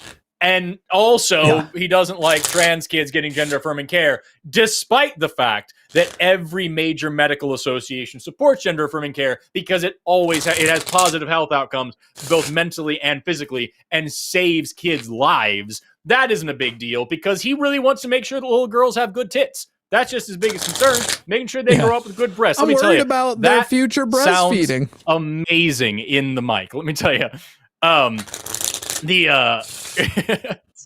We've also Republicans have never shied away from being obsessed with children and their bodies and their sexuality. By the way, to the person who said Gen Z for Trump, call in. Let's do this. Let's talk to your Gen Z ass about Trump.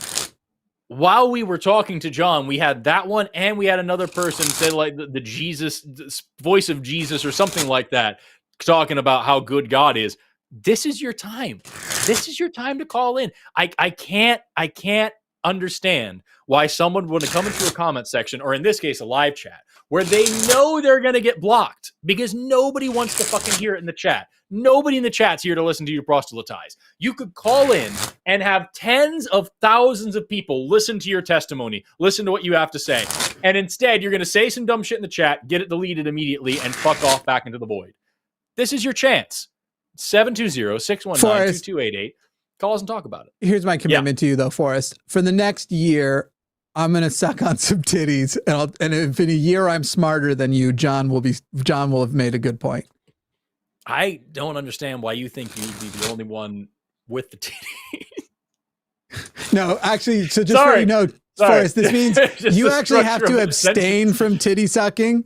You have to abstain from titty sucking for a year. Because you're already maximally smart. There's nowhere for you the needle to go. So you're just going to lock in right here. Man. You're as smart as I can imagine a person being. Whereas I have so much room to grow. I'm going to suck titty for a year. And if in a year from now I'm smarter than you, John will have won and we'll concede. John will have won.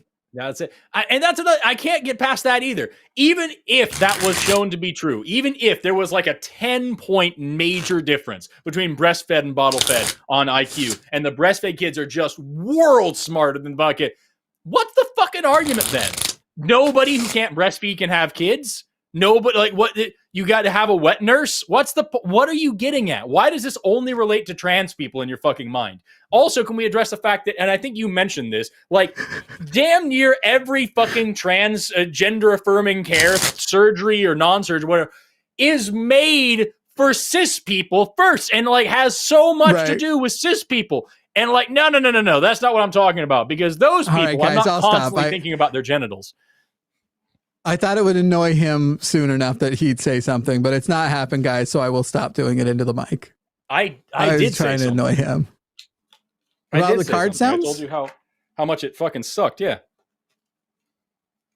I said that it sounds terrible. You say anything. I said it immediately. I was like, let me tell you, that sounds awful. Oh, I thought, okay, you said that. I know what you said. You said it right after you said the thing about little girls or kids. Yeah. And I thought you were saying that sounded horrible in the mic. I can't do a riffle shuffle in the air like that. I can only do it on a surface. Oh man, let me see if I can still do. Back in the day, I could do a one-handed riffle. Let me see if I still can. Oh fuck me. Shit. How did it go? With your hands. Oop. Maybe.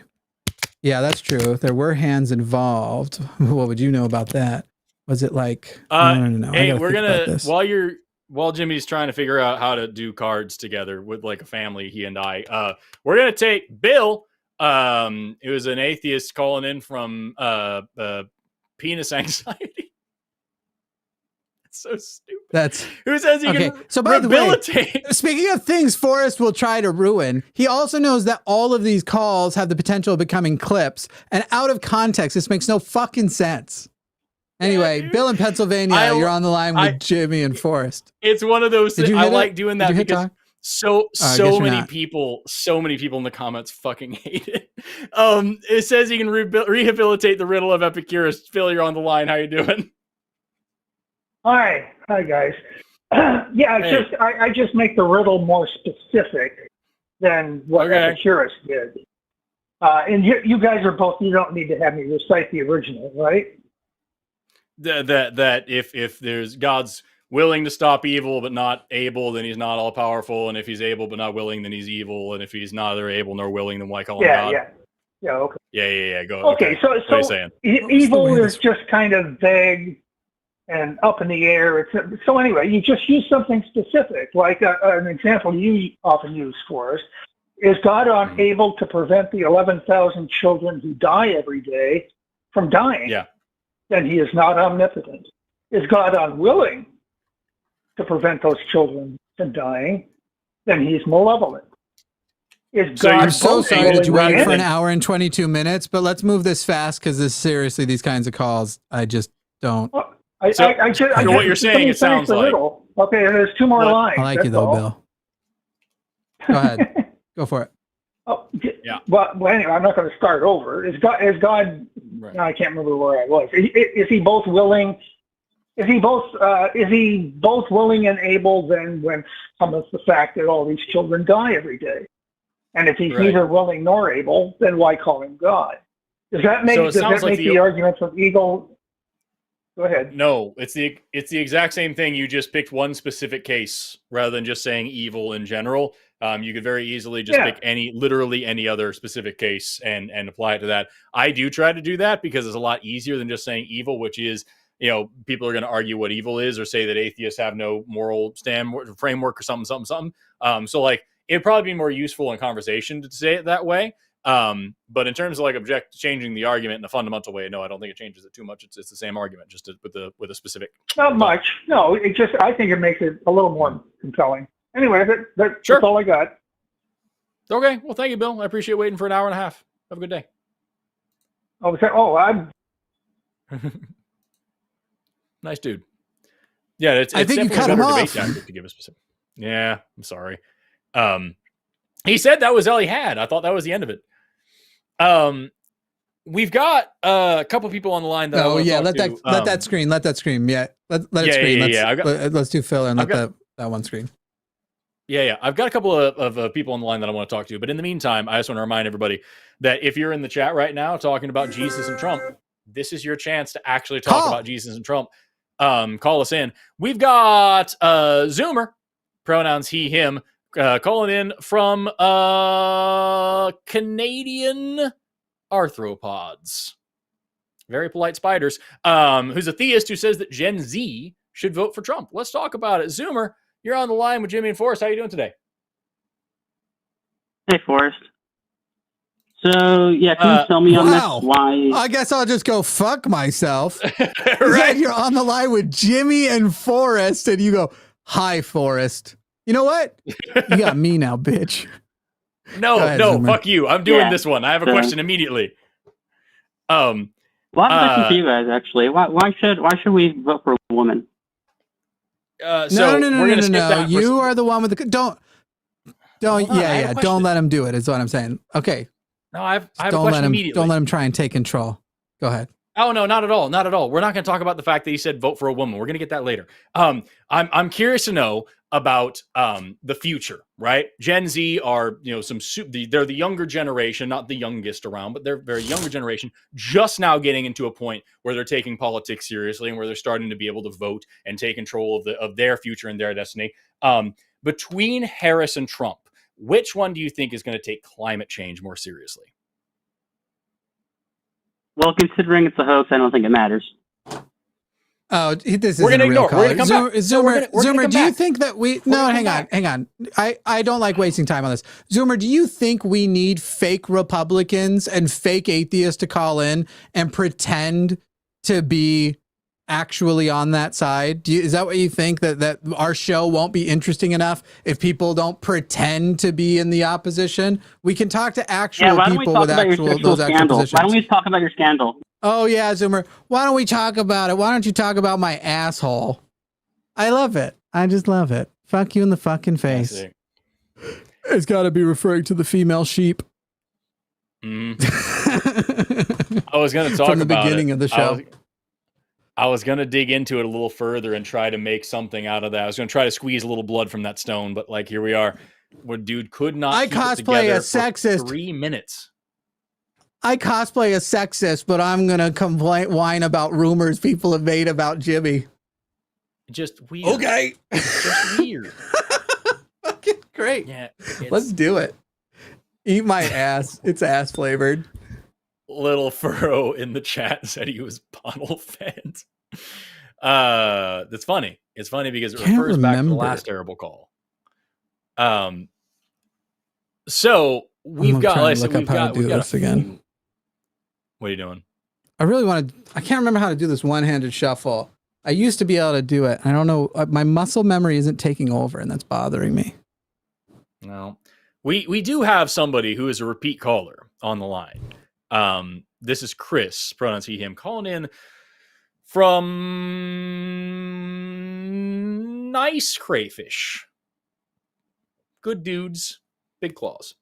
As a theist who wants to explore what Trump should do to make America great again. Chris, the answer on what Trump should do to make America great again is fuck off.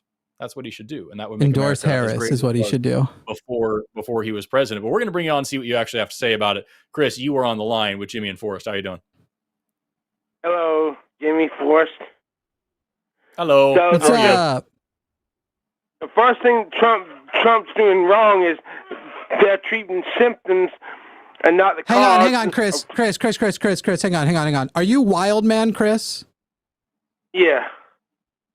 Okay, you are banned from the show, and you know that. You literally on your channel constantly say you wish you could murder myself and other hosts. Chris, by the way, I'm gonna get you banned from YouTube before too long. Fuck you in your fucking face, Chris. You're a terrible person. Yikes. Did you try to throw a slur at me at the end? Probably. Is that what that last sound was? I didn't hear it. Yeah, you're banned from the show, you dumb bitch. He literally gets on and tries to if you saw Shannon's reel that she shared, he's getting on going, you know what I want is them to share my platform when I get up and routinely say, if it wasn't illegal, I would kill you on YouTube. Not only Wild Man Chris, you deciding to call in has convinced me that I'm going to actually go ahead and I'm going to get one of my YouTube reps involved, and I'm going to get your channel removed from the platform, you dipshit. It's a rough time, man. It's a rough time. It is interesting to me, and I think it's noteworthy that you started the show saying you wanted to talk to Trump supporters, and pretty much we haven't had a God call yet, but we've had several people advocating for Trump or advocating against the left, the ethereal left. And the caliber that we've gotten so far in terms of those calls are a person who didn't know what nihilism was, but thinks that teenage tits are important. Somebody who thinks that murder should be legal and threw out the F slur whenever he was getting hung up on. And somebody who wanted to call in and say we shouldn't vote for a woman and spread lies and slander whenever he didn't get his way to be a troll. Was there another one? I think that was it. Oh, and one guy who thought it was cool to go to somebody else's political rally and scream hateful things and then was upset that people were mean to him. That's the caliber. He was good. I like that guy. Trump supporters. I like that guy. I liked that last one. I'm glad that guy changed his mind. I hate where that guy came from. But like, flip, dude. Those are the Trump supporters we've gotten today. That's the caliber that we're getting on an open platform, open call. It's very strange. 2.3 thousand people watching live right now, and not one good representation of somebody who actually gives a shit about not only Trump, but what they're actually saying. I find it noteworthy. We've got Gil. Probably see him calling in from titillating xylophone. We've got Gil. Come on down. From Texas, who is here to looking for advice on how to deal with theists. Gil, you are on the line with Jimmy Snow. Yo, what's up, guys? Huge fan. How are y'all? Are you driving? Gil? I am driving, yeah. You got to pull over. We don't do distract. We don't do. No, but if you either have to pull over and park, or we gotta move on. Okay, I can literally park in 30 seconds. I am actively parking. We're gonna mute you until then. We'll check on you in a minute. Right. I'm gonna put you back in the queue. With that shit. I'm not. Somebody died while on the phone with us. That's what I'm saying. I'm not gonna have somebody get into a wreck because they wanted to talk to me about theism. Because there's no hell or heaven. It all goes black afterwards, and I don't want you getting there too early.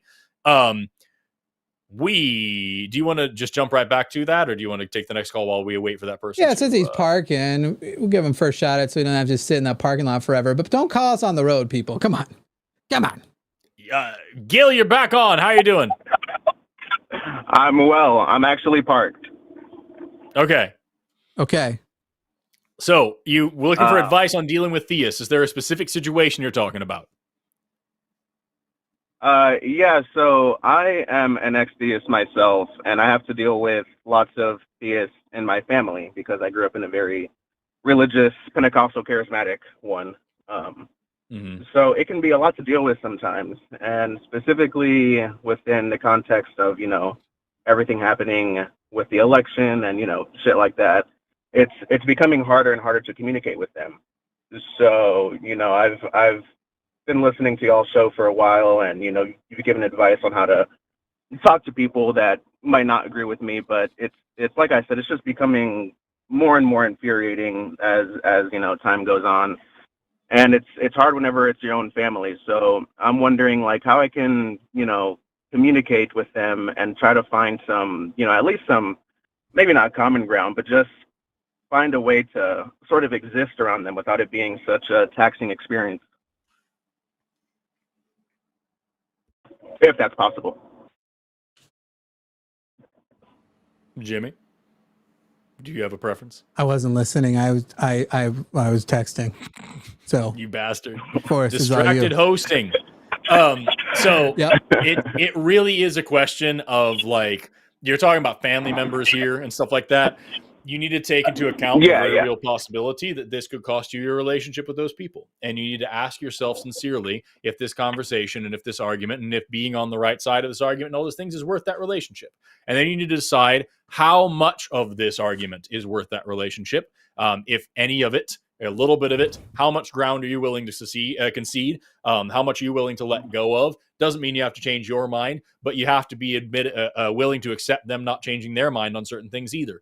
I have family members that don't know that I'm an atheist because it is not worth the time to tell them. It's only going to make them sad. We are never going to find common ground. It's just going to hurt them and make them worried about me. It's not going to do anybody any good. It's not worth it. I have family members that do know I'm an atheist and are never going to change their mind, and it only makes them sad. But I'm much closer to them because they're more closely related to me, and they need to know that about me to make other situations less awkward. And so they just know what conversations they don't need to be having with me. And I have literally said, when somebody brings things up, I'm like, hey, you do not want to have that conversation with me. I promise you. What do you want for dinner? We're going to talk about something else now. And just lay that boundary down. That's useful. And sometimes even just that shows them how serious you are about it, and is enough to get the point across that if they're going to have a conversation about this, they need to bring in their A game, and they need to be prepared to not just back out because they got their feelings hurt. But that's what I would say, is just decide if it's worth the first thing, and the most important thing you need to do is understand the fact that those kind of conversations can cost relationships. And you need to decide if that's worth it to you, and if it is, exactly how worth it, and what level you're going to go to. Right. Yeah, I recently just ripped off that Band-Aid with my dad. I just told him that I was an atheist not too long ago, like in July or so. I went to go visit him out of state. And it was just really, really hard to talk to him because it's like he wasn't really listening to me. Like he was just waiting for me to finish to respond to what I was saying, but he wasn't really responding to anything I actually said. He was just, waiting to make his next talking point. Trust me, so we run a whole show that helps us understand. Yeah, I'm sure.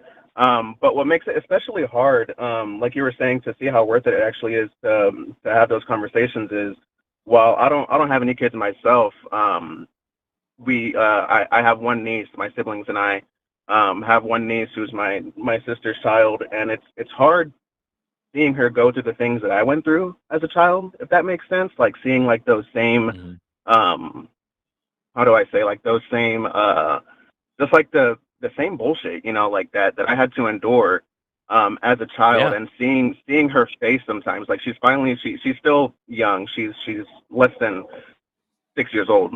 She just turned 5, and it's I see on her face that she's beginning to understand some of what they're telling her, and it's, I don't know if it makes her uncomfortable or what, but it's just hard seeing her like try to like wrap her head around these things. And I want to speak up, obviously, because I care about my niece very much, but at the same time, she's not my own child. And it's hard to, also me being the youngest sibling, it's hard for me to like kind of intervene sometimes because, just my position in the family makes it hard. Right. So right. I want to, yeah. Yeah, I get that. I don't have any family myself, but my wife has a very big family, and so I have a ton of in-laws, and they are almost ubiquitously Christian, and I have 10 nieces and nephews that are being raised in these Christian houses that sometimes say stuff to me about this stuff, and it would be completely inappropriate for me to say, oh, that shit's not real, kiddo. Sorry. Yeah, your parents are lying to you. That would be so unrealistic. However, it is when they're very young, I would just say that's something you should talk to your parents about, whatever. I'm going to put it back to them because it is not my kid to raise. However, when they're at a certain age, I'm going to say like, oh, okay, I don't believe that, sweetie. That's not for me, but if you want to talk to your mom and dad about it, I'm sure they'll listen. That's not my end. And at least letting them know there's options. And then we can have a serious conversation about it when they're a little bit older. Unfortunately, that is the bullet you have to bite. That is not your kid to raise, and you don't need to be interfering in that. And yes, it fucking sucks. I have females that family members that I know. That's stupid to say. I'm trying to phrase this so I'm not giving away who these people are because it's not my place to say. So female family members who I know makes total sense. There are women that I know that are very important to me that have told me outright that when they were Christian, they believed that God loved them less because of all the conditions put on women.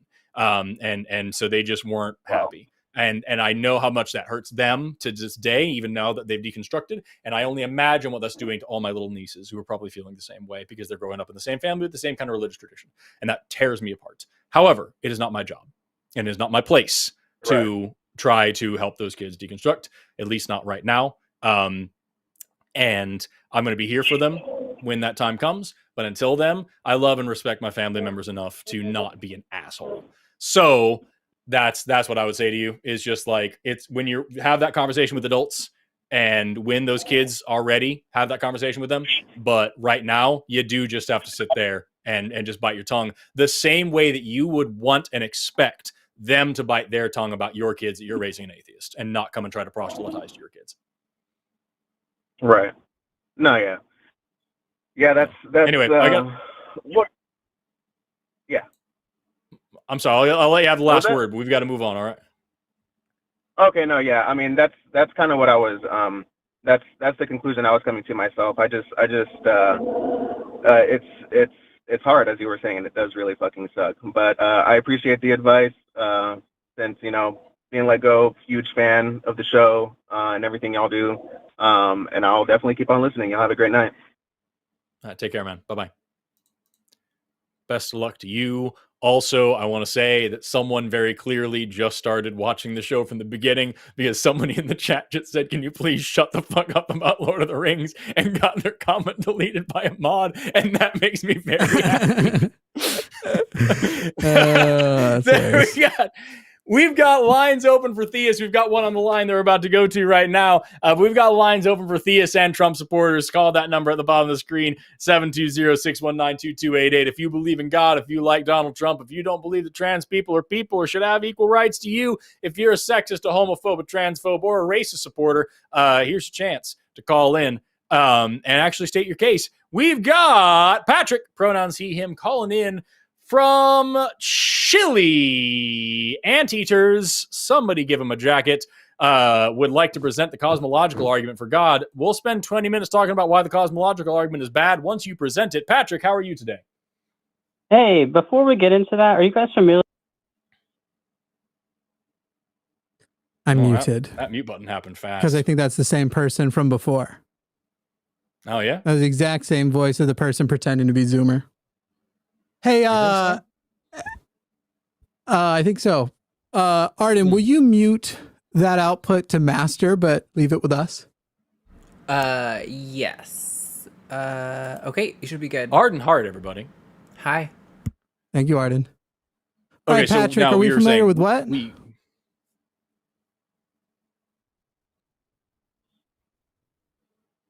Uh-huh. So what were you going to say? Yeah. How many more phone numbers are you going to try to call in on? Patrick, this is your the R slur. Oh no. You call me the R slur, guys. He called me the R slur. It's his job. Why would you not think he would notice? You know that, buddy, you couldn't offend me if you tried. I don't care about you. I don't know you. You can't say anything meaner to me than I say 3 inches from the... Oh, he threw fat in there. He threw fat in there too. I gotta know, Patrick. Did you think that it was gonna do something?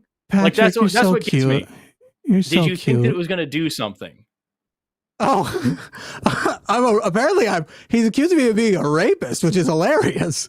My goodness, wow! I had no idea those were the allegations. And even going out on, he's going out. He even knows that he.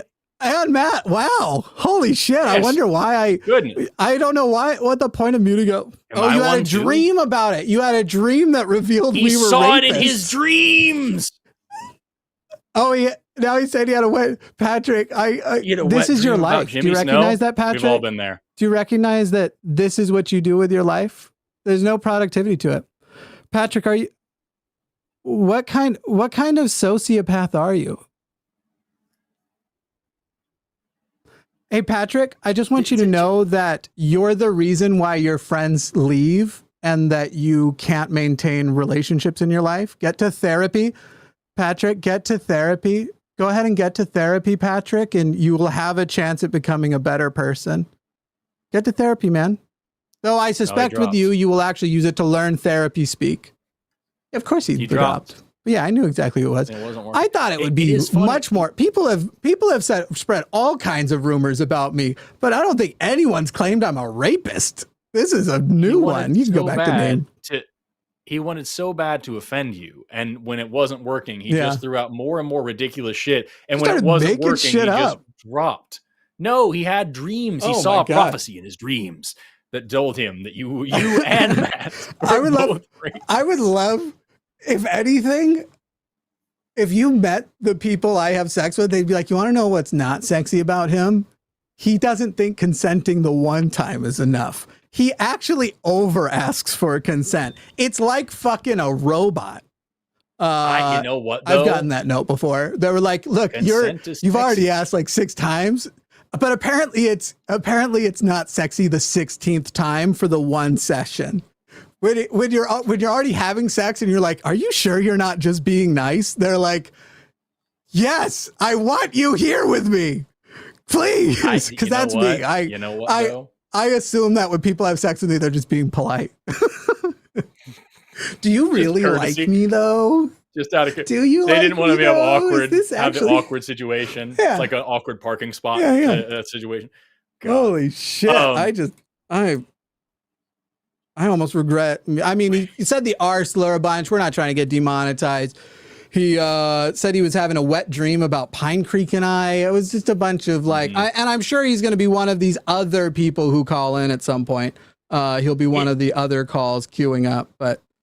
What a miserable existence it must be to be him. It's just a lazy troll. He could have been a funny troll, but he just chose to be lazy. Like, seriously, the amount that you just call in just to say a bunch of slurs and say a bunch of dumb shit, you could have been interesting. At least be good at trolling if you're going to troll somebody. I don't know, man. My goodness. There's such better rumors about me on the internet, the ones that nobody believes. Right. First of all, I was... Never mind. I was going to go. I was going to say something kind of sexist, so I'm not going to. I realized as I said it, a joke I was going to make, and then I was like, "Nah, wouldn't come off as a joke." That one's. Yeah, I get that. Right. And actually, it was more of one of those ones where you have like a response based on other jokes that you've heard and stuff, and then you realize you're about to say something kind of sexist, where you're like, "Oh shit! I just realized that shit's sexist." Anyway, go on. Yeah. No, I get it. We're gonna move on to a call all the way from Malaysia, all the way from Borneo. My goodness. Karthik, pronouns he, him, calling in from Malaysia, wants to talk about neurons and consciousness. This could go one of two ways. We're gonna see how it goes.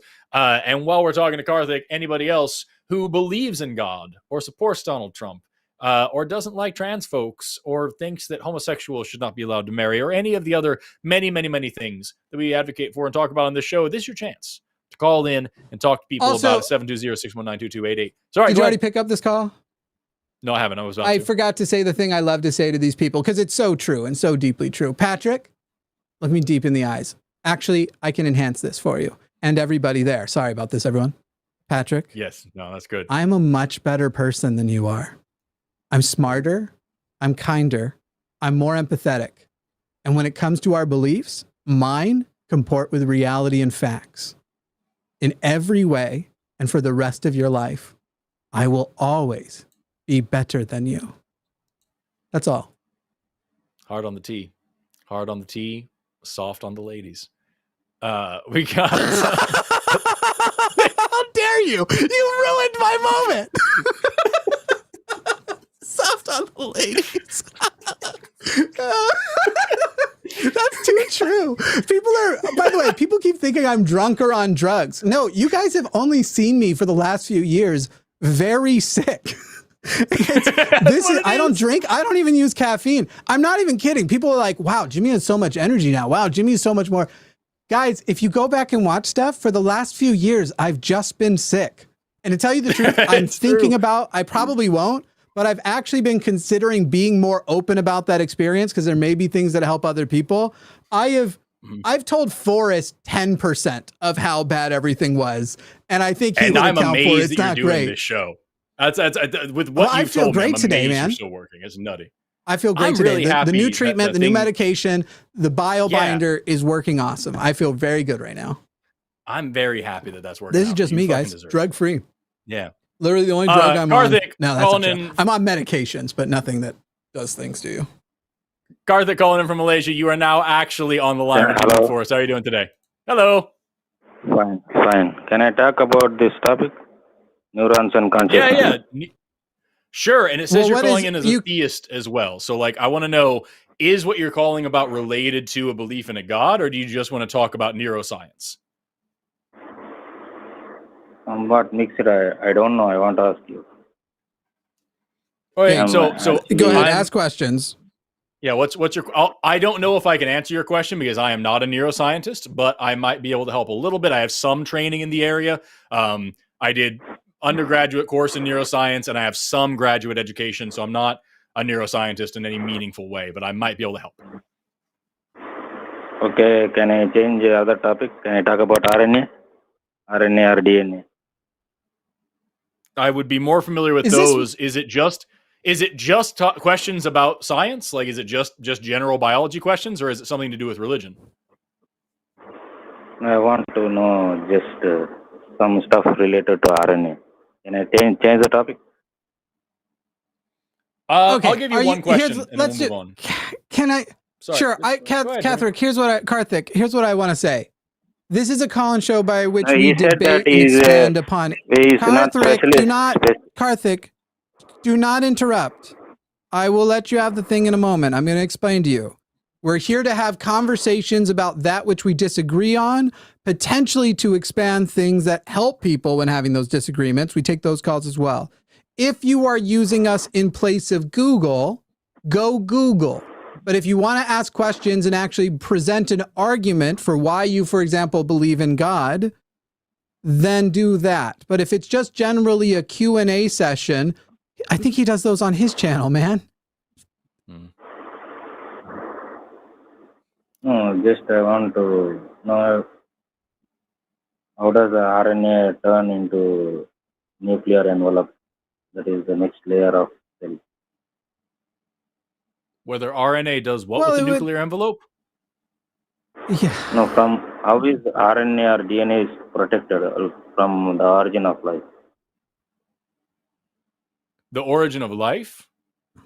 How does RNA or DNA come about from the origin of life? Is that what you said? Yes, when first RNA or DNA was created, it has to be protected, right? No. No, without protection, then how will the molecule will survive? So no, all right. So there's a couple of different hypotheses. There's RNA world and DNA world and protein world and lots of different things about this.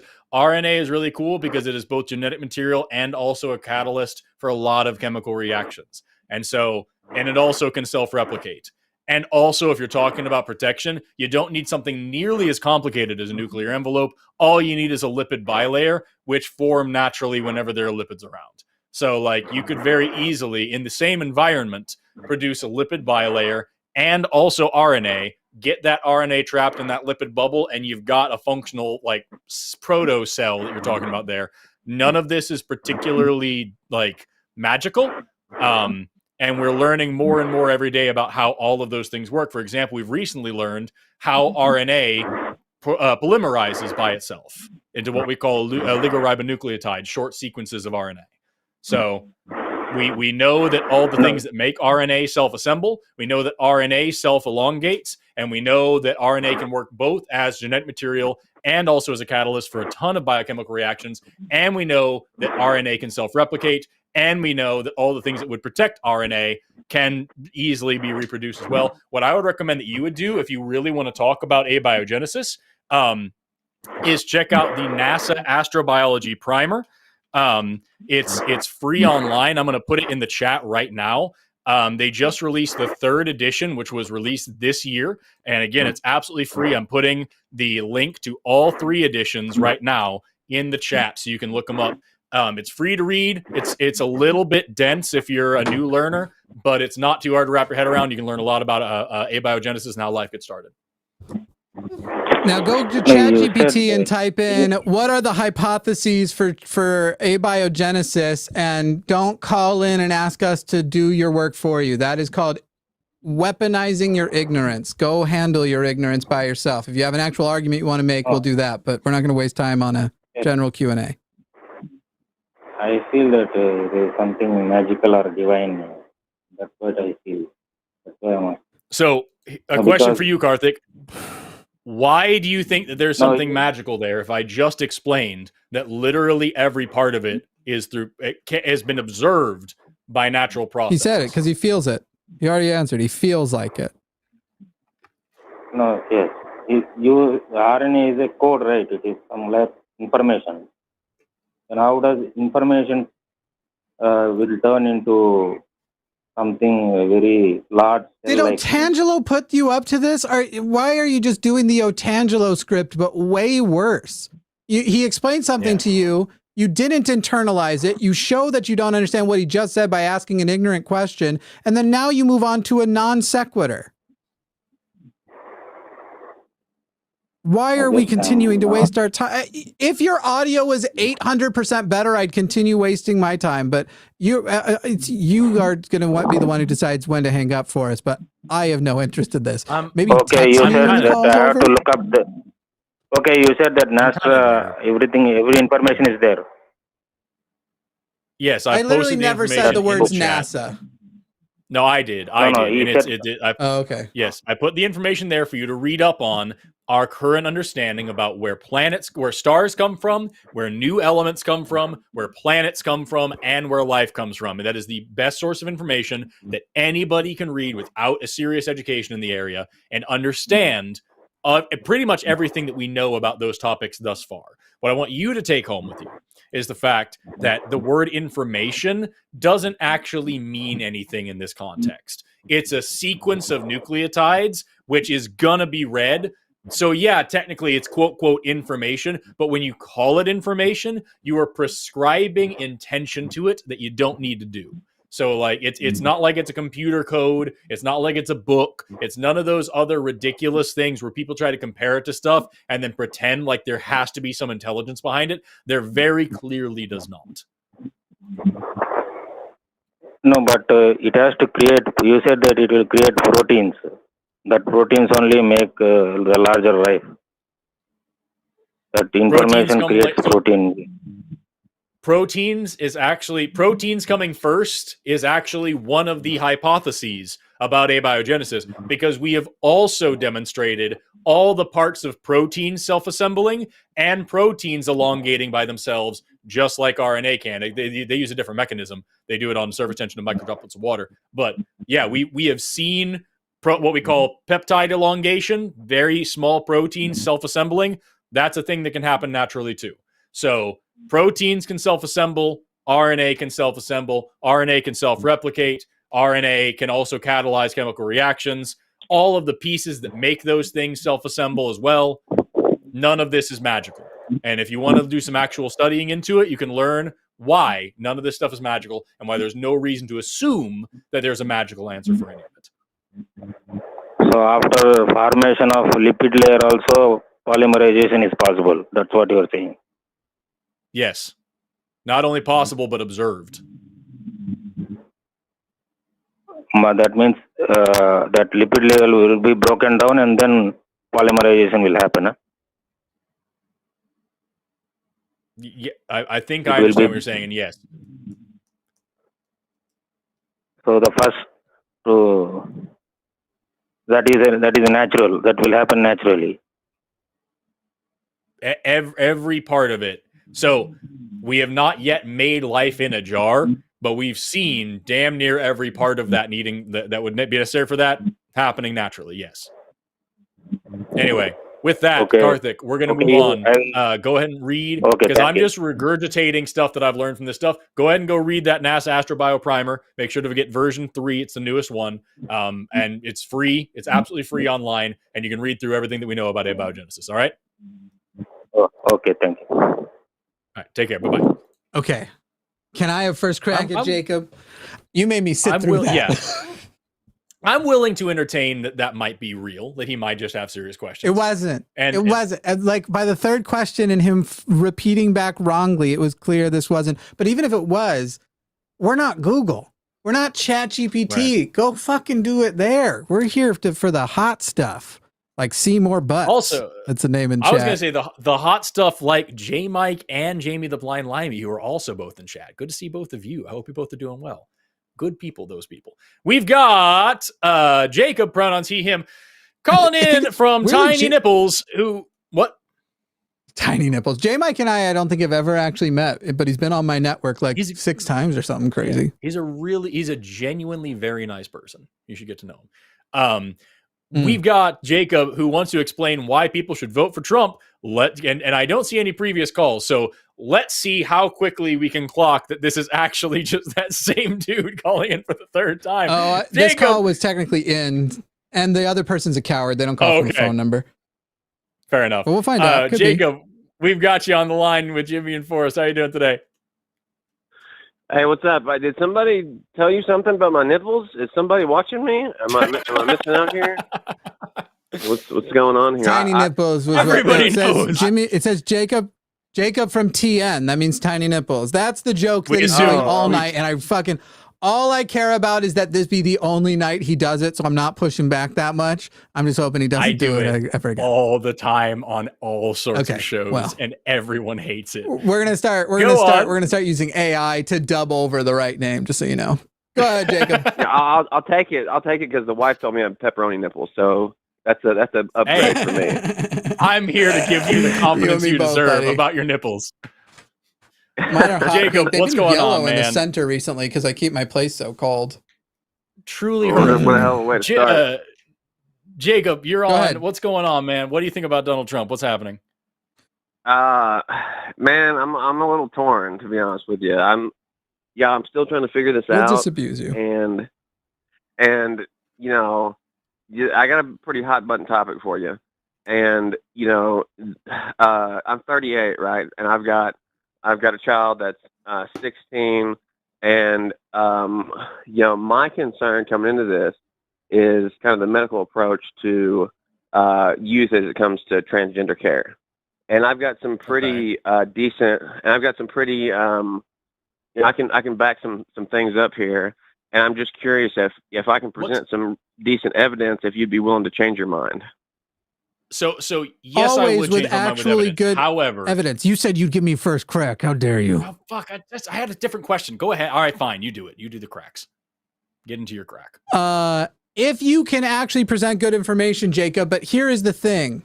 My guess is going to be that you have a very politically charged understanding of this coming from the place of what you want the answer to be, that you probably haven't deconstructed from the we'll call it sexual oppression and patriarchy of this country that comes by default. And what you will be working against, Jacob, isn't a person who started with wanting to be trans accepting and then have just went and learned all the right things to affirm it. I was transphobic.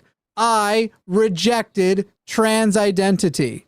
I rejected it was possible. I rejected that anybody was legitimately transgender until actually right around the time I started my YouTube channel is when my views started to change on it. And even then I was keeping to myself mostly that I was still feeling a lot of like, but what about these other 90 genders? So Jacob, not only will you need to present information that is compelling, it will have to outdo the myriad information that I have that changed my mind before and have to completely debunk what is lots of science and lots of studies and currently the scientific consensus. So Jacob, you as an atheist are going to be calling with the currently anti-science position, hoping to get Forrest and myself. Yes, hang on. I will let you in a moment. Anything which is basically saying trans people are not legitimate or shouldn't have their health care or whatever, that would be the anti-science position. And you would be trying to get Forrest and I to change our mind to the anti-science position.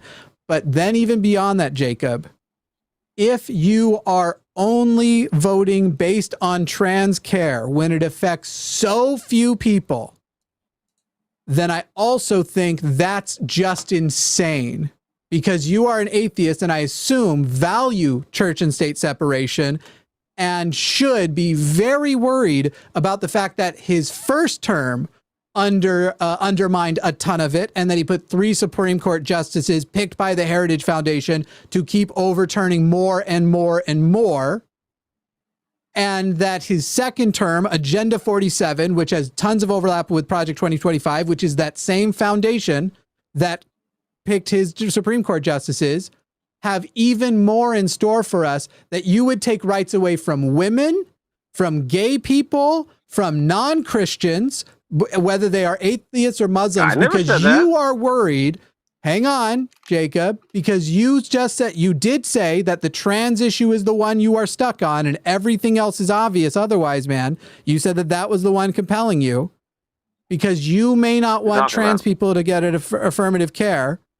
That would be terrible. So now I'm going to give you the mic, Jacob. I'm going to give you the mic now, Jacob, and you can present your point. Okay, so I'm specifically talking about trans youth. And so my perspective is you're working off old scientific literature. I'm working off of current scientific literature. Incorrect. And also, you are also incorrect. Just so you know, you are incorrect. I'll quote you some papers here in just a moment. But Fine. Also, and I'll quote just you some to give you just to give you some like my higher level of thinking on this is, the American system, the American healthcare system is a capitalistic system. And we've seen atrocities come through like the opioid pandemic and such. And in a capitalistic system, there's always pressures that are not right, that are not just, that are just fed by greed, essentially. I think we can all agree on that. Yep.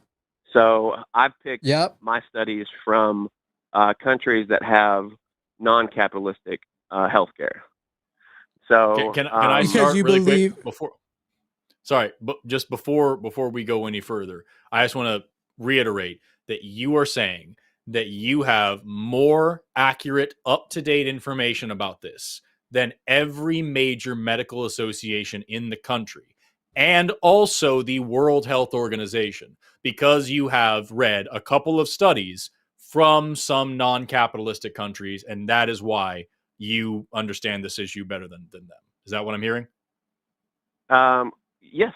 I'm quoting papers from. I've got. Just really I'm glad quickly, you're in Tennessee because your vote doesn't matter. With that arrogance, I'm glad you're in Tennessee. Do you have any formal training in either biology or medicine? No. Okay, so I'm just reading the having studies. Having a degree doesn't make you right. However, I should point out that before I would say like probably the end of my undergraduate education, I didn't know how to read a study properly. So even when I read a study, I wasn't getting the information that I thought that I really should have been getting out of it, because I didn't know how to critically analyze a study. And I thought that it was common, just everybody knows you just read what's on the paper. It's a lot more difficult than that. Having a degree doesn't make you right. Having a higher education doesn't make you right. None of that. But I just want to make sure that you're hearing what I'm hearing when you say that you, with no education or training in this area at all, have read some papers and now believe that you understand this issue more, like in a more detailed and serious and nuanced way than the World Health Organization and the American Medical Association. I'm not claiming to know more than the World Health Organization. But you do hold a different position than them based on the couple of studies that you, as someone with no education in this area, have read. You now know something that they don't know, and then they are doing medicine wrong. Yes. Jacob, give me the first study. WHO give me the first was one. lobotomizing people. Let's just. At one point, wait, WHO hang on, Jacob. Hang on, Jacob. Jacob, when was that? When were they? 67 or whatever it was. I don't know the exact WHO date, but okay, so you're just gonna throw out buzzwords that you know. Basically, Jacob, the reason why I'm asking you this is because not only have you shown not only have you shown from the onset that you are operating on bias, you've also shown that you are listening to people like Matt Walsh. Might not be Matt Walsh, but you're repeating the phrases they say without having intimate knowledge of the phrase itself. If I wanted this, I could just put on Newsmax. But go ahead, Jacob. What is your who Matt Walsh is, by the way? Sure, I already said it might not have been him specifically. I gave a for example. I also don't believe you, Jacob. Yes, you do. You know who Matt Walsh is because you've watched What is a Woman and you've internalized it and you've been like, this guy's smart. Dude? But whatever, Jacob. I've never seen the movie. I was right. Well, Jacob, go ahead. What study do you want to bring? I don't know the guy. I mean, he's been in like the Sphere. If you list the movie that has been in the news. Study? I can equate it to what them. Study? I just want to make a point real quick before we move on. Let me make one point before we move on to studies. At every point in history, as we develop new procedures in science, these organizations have been wrong. And then, just so you know, I looked it up. The WHO has never recommended lobotomizing people. It took me 10 seconds to Google and find out that what you just said was not true. That you made up a point well, science is wrong sometimes. And by the way, sometimes it is, and it gets better with time. And you know what so far has gotten better? Transgender care. The fact of the matter is you aren't going to see it talked about in the DSM-6 the way it's talked about in the DSM-5, because even our adaptations of that have changed, and the treatment is. And still, number one recommended current day science and studies reaffirmed year after year, treatment for being trans if you have gender dysphoria is transition. But you know that, Jacob. You're thinking you can get one over on two cis dudes like ourselves instead of being brave and calling the show tomorrow when you could actually talk to trans people, including a fucking doctor who you can call the doctor tomorrow and tell the doctor who just finished medical school last year that his understanding of trans issues is behind your own, and the WHO used to recommend lobotomizing people. But Jacob, are you already embarrassed, or do you need to keep going? No. Great. When are you going to share these studies? When are you going to share these studies? When are you going to share these? Well, you're not embarrassed that you lied about the WHO recommending lobotomies? I would be embarrassed if I was so wrong. I'm not embarrassed that I'm a human and I made a mistake and I quoted the wrong agency. You should be. You should be embarrassed. That should embarrass you. Do you make mistakes? Are you embarrassed? Yeah, and it embarrasses me when I do. Jacob, when I make mistakes, it embarrasses me, especially when I speak into confidently something that is untrue. It embarrasses the fuck out of me. The point remains. Valid. What's the study? Go ahead. Study number one. Okay. Study number one. What's the one? This is from. Let's see here. This is from Denmark. SEGM. .org. Denmark joins the list of countries that have sharply restricted youth gender transitions. And this is coming from Denmark. Denmark has the highest number of people identifying What is this? Excuse me, Jacob. Am I not speaking English? Am I speaking whatever they speak in Denmark? Is it Dutch? I just told you the study. Because I asked for Jacob, you did not tell me the study. You told me there is an article speaking about how Denmark has put restrictions on youth transitioning. I'm summarizing the article. That's not a study. Articles about the news are also not studies. What is the name of the study? What is the serial number of the study? What's the special identifier number for medical journals called? DOI. What is the DOI, Jacob? Or the PMID is more likely in that case if it's a medical one. The PMID. Let's see here. It is in it's in Danish. Let me see if I can translate it here. Well, the nice thing about numbers, it's numbers. The PMID is a number. Yeah, I'm looking for I'm not making it up, dude. Give me the name of it. Like at least I can type it into Jacob, Google you're Scholar proving that you don't actually understand what you're talking about, that you have a preconceived bias, and that you're going, also, hey, this thing that I think agrees with me is the proof I'm right. You are, Jacob, reading a study you don't understand. You didn't read the study. You read an article about the study. You just said the study's in Danish and you can't translate it. Well, right now, I read it before. What was it conclusion. What's the title of it? Did you just say you only read the forward and the conclusion? Yeah, I skimmed it. You skimmed it. You skimmed it. A fucking joke. You have a child. You skimmed it. Desperately hope, Jacob, I desperately hope your child doesn't turn out to be trans because you'll be an abusive father. That's the shitty part of it, Jacob. So the conclusion. So you tell me I can't understand. I knew you guys would make this impossible. You can't have a reasonable conversation about this. Jacob, you just told us. You just told us. Hold up. Here it is. You just told us that you have. Association. No, Jacob, you just told us that you have no training in this area, but you skimmed a study in another language, and therefore you know something that the World Health Organization and the American Medical Association don't know, and they're behind the times. Do you think it's possible that the people at the World Health Organization and the American Medical Association are aware of this study? Do you think they might know that it exists? If there even is a study. At this point, I'm not convinced there's more than an article.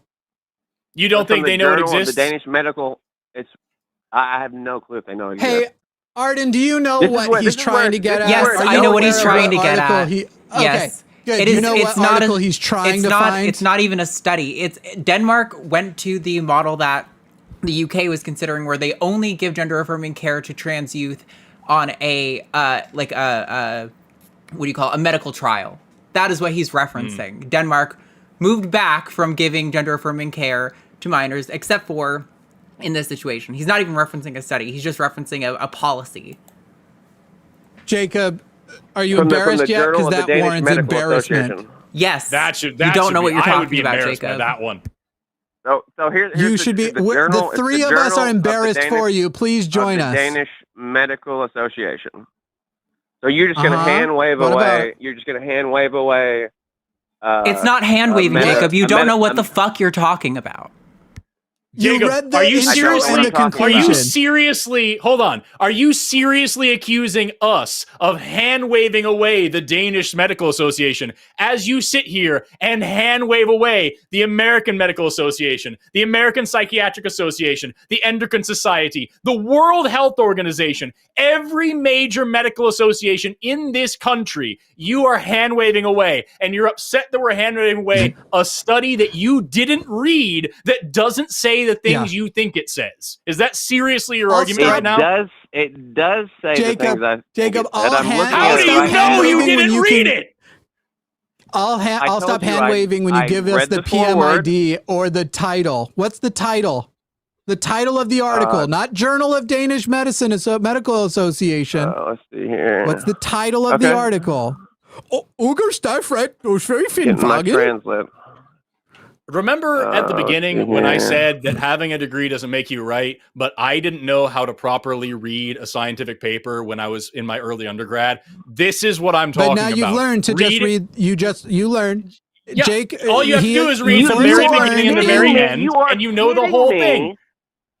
You are gaslighting the shit out of me. Nobody's gaslighting you. You didn't read it. You're telling you don't know if I'm gaslighting you because you didn't read it. You have failed to articulate the basics of your position, dumbass. You are gaslighting the absolute shit out of me. Jacob, you don't know if I'm gaslighting you. You don't know what the paper says. Medical study. Jacob, what does the word gaslighting mean? Jacob, what is the word? Jacob, stop, Jacob. It doesn't. What is the word gaslighting I'm playing Dutch, not playing English. You idiot. Jacob, what does the word gaslighting mean? It means you're pretending that I'm saying something I'm not. Jacob, that is not what the word gaslighting means. Jacob, that is not what the word gaslighting means. Jacob, gaslighting is manipulating a person to questioning their own sanity. I wish I could because you need to question your sanity. You fucking idiot.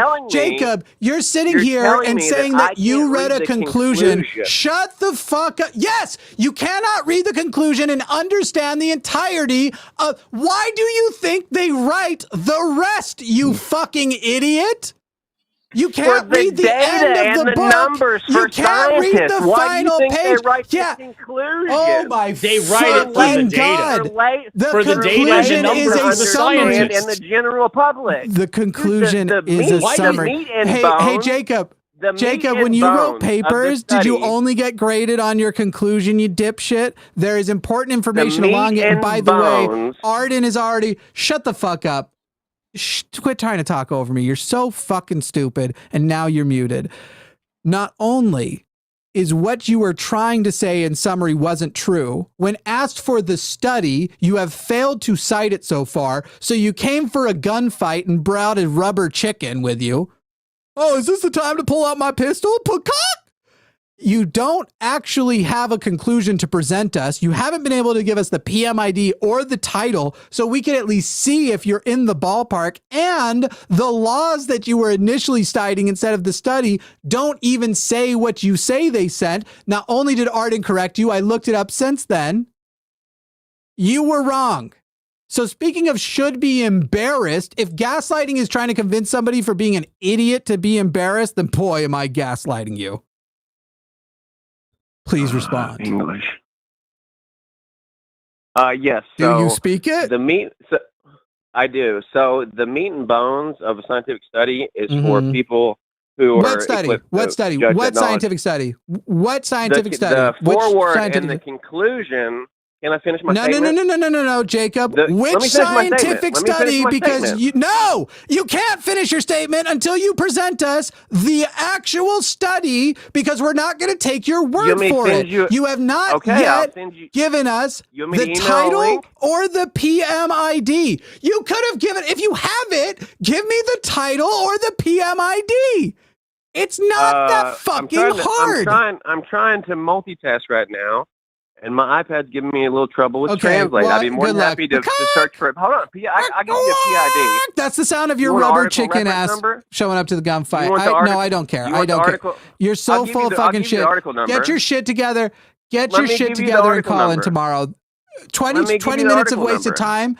No, 20 minutes of wasted time. No point. You can call in tomorrow. Goodbye. You're muted. I don't think he knows what a PMID number is. I genuinely don't. Wait, Forrest, you know that you're muted, right? Forrest, no one can hear you. Sorry.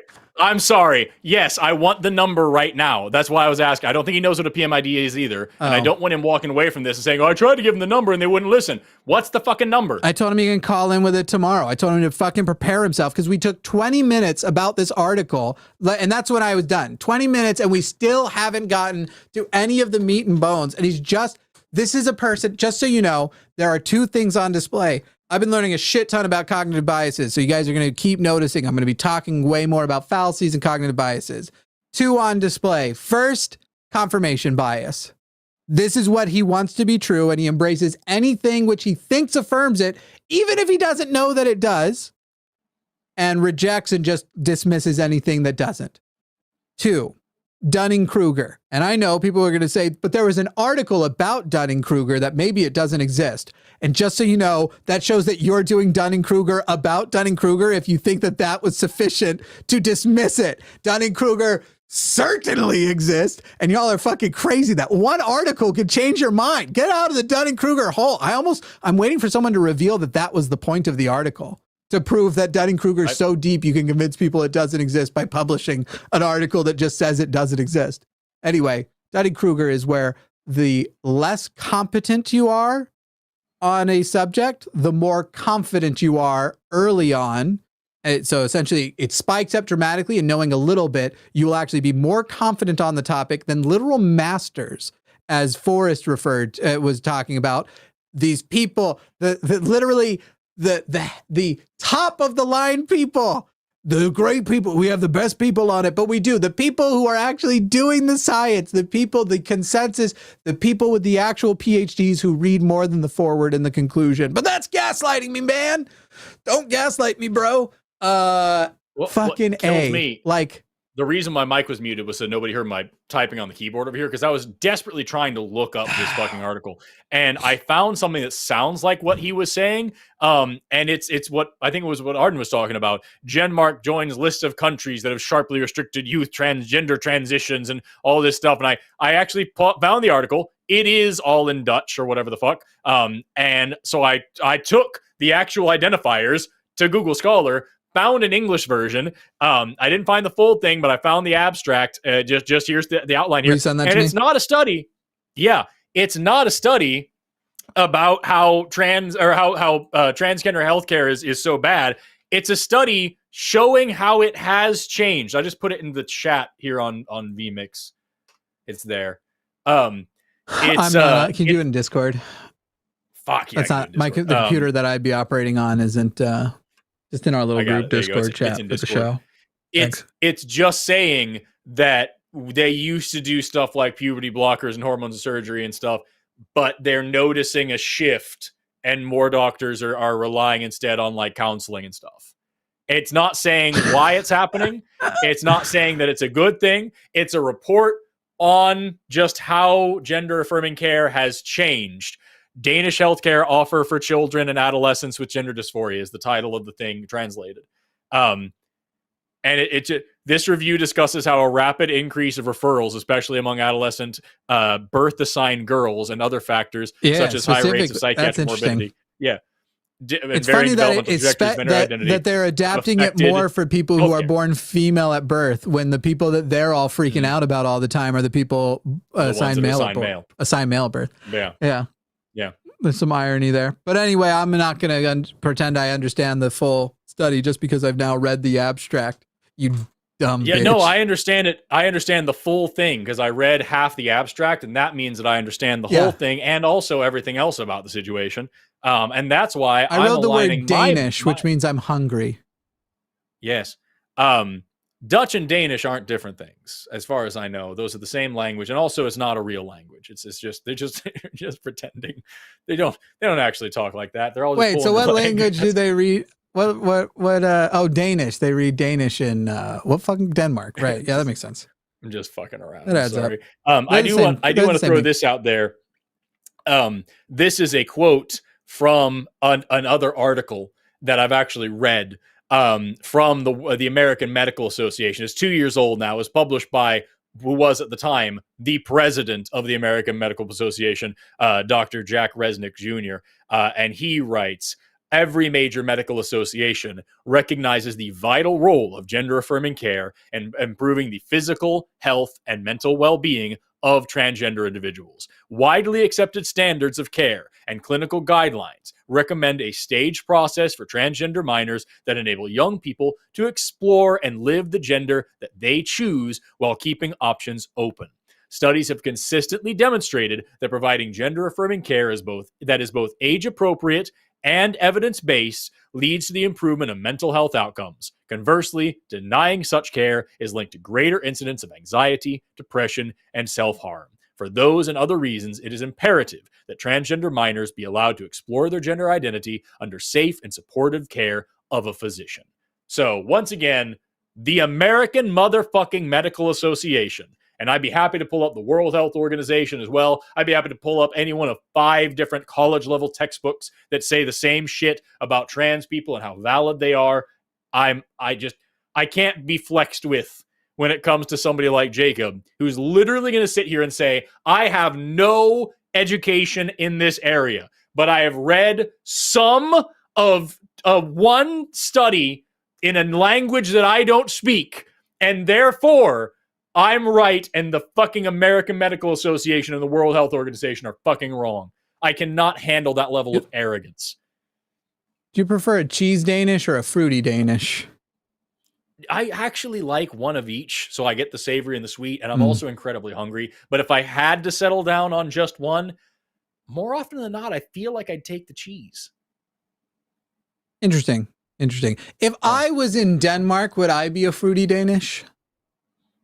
I think so. I believe so. Yeah. Ask again later. That's how it happens. I'm an improv master. Did you see that physical comedy I just did? My God. My prop work. It was great. It was space work? I don't remember what it is. The miming. The miming is someone real. Smash that like button a prov god for more mimes. Someone in chat sent me another Danish article that Key could have been referring to, which, I mean, again, only looking at the summary of the that's all you need. Abstracted the conclusion. Only basically suggests that trans people have higher rates of comorbidities compared to their controls of other mental health disorders, which is like an absolute nothing burger. Like, fucking obviously. I saw that while I was digging, and I thought surely that couldn't be what he was talking about because that'd be insane. But like maybe it was. That'd be the dumbest Maybe he read one. a thing. Hey guys, and he saw the word comorbidity, and he was like, "That has the word morbid in it. That means it's bad, and that means trans people are bad." Yeah.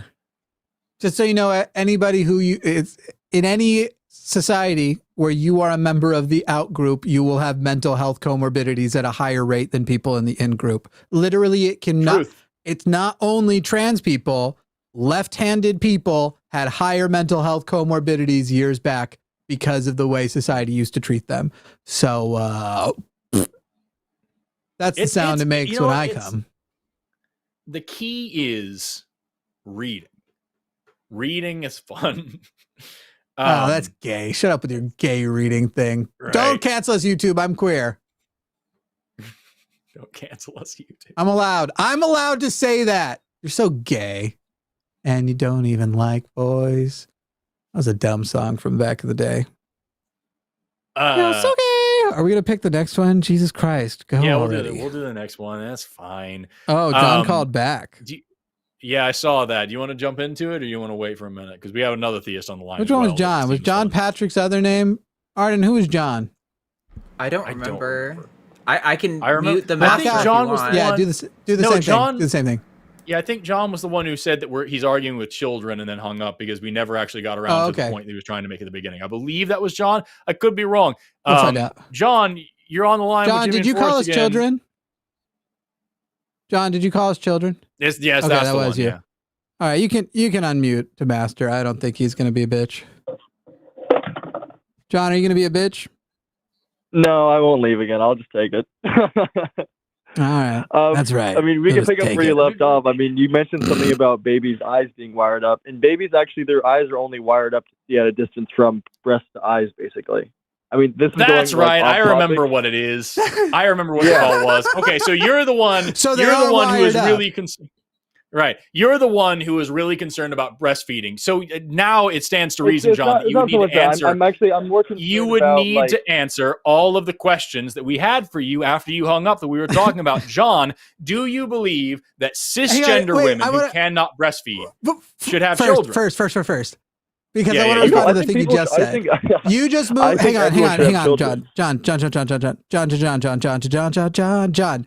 You just said their eyes aren't wired because they can only see from about the breast to the face, I think is what you're saying, which, by the way, I don't think is correct. They can see further because you can stipulate it further. But even if it is, John, you just moved the goalpost, is that means it isn't wired. Tell me, John, how well wired, how capable is the baby's mouth at eating meat or something breaking through something hard? What would break first if they tried to bite a Jolly Rancher? Their jaw or the Jolly Rancher?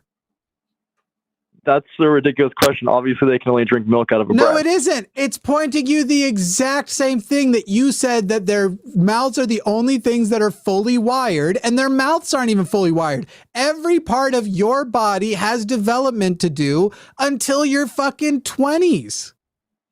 And even then, you still do kind of some development. But have you noticed also right, babies? So you were it's also wrong. a thing where babies do. No, I'm not wrong. You're just misunderstanding. Yes, you were wrong when you said that their mouth was completely wired. In their mouths.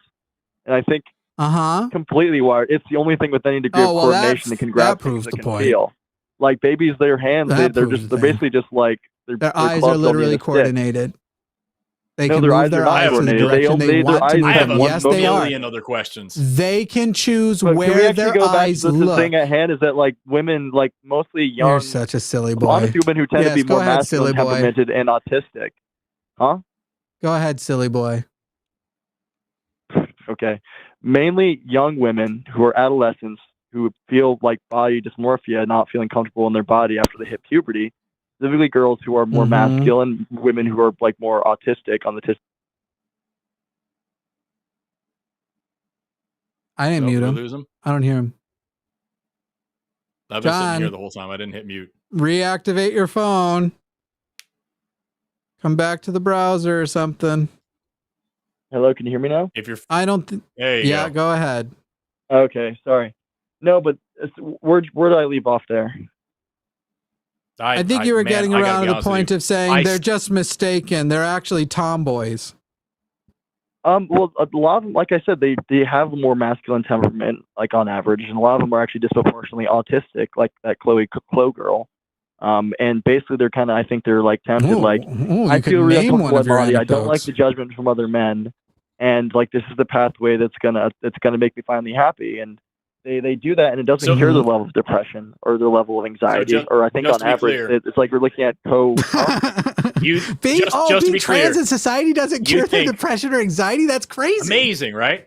So you think that these young women, just they're tomboys and they're autistic and they got all these things. And so the solution that they come up with is to go through years of very expensive counseling and going to different doctors, all sorts of different medical interventions, all these things, so that they can socially and physically transition in order to live in a society that's going to treat them like crap, and people argue about their rights to exist and whether or not they can use a bathroom and shit. That's the logical progression of things in your head. Well, I can't tell you, when I was actually a kid, well, I would say that there's more glamour to it than that. I mean, being like the center of attention isn't such a bad thing. It's glamorous. Kids will That's what it is. It's so glamorous. Yeah, kids will actively act like assholes. How many cliches are we going to hit here? Oh my God, they're doing it for attention now. They love the positive attention. I also didn't mute him again. He just his phone's cutting out. He just I don't know why. Again.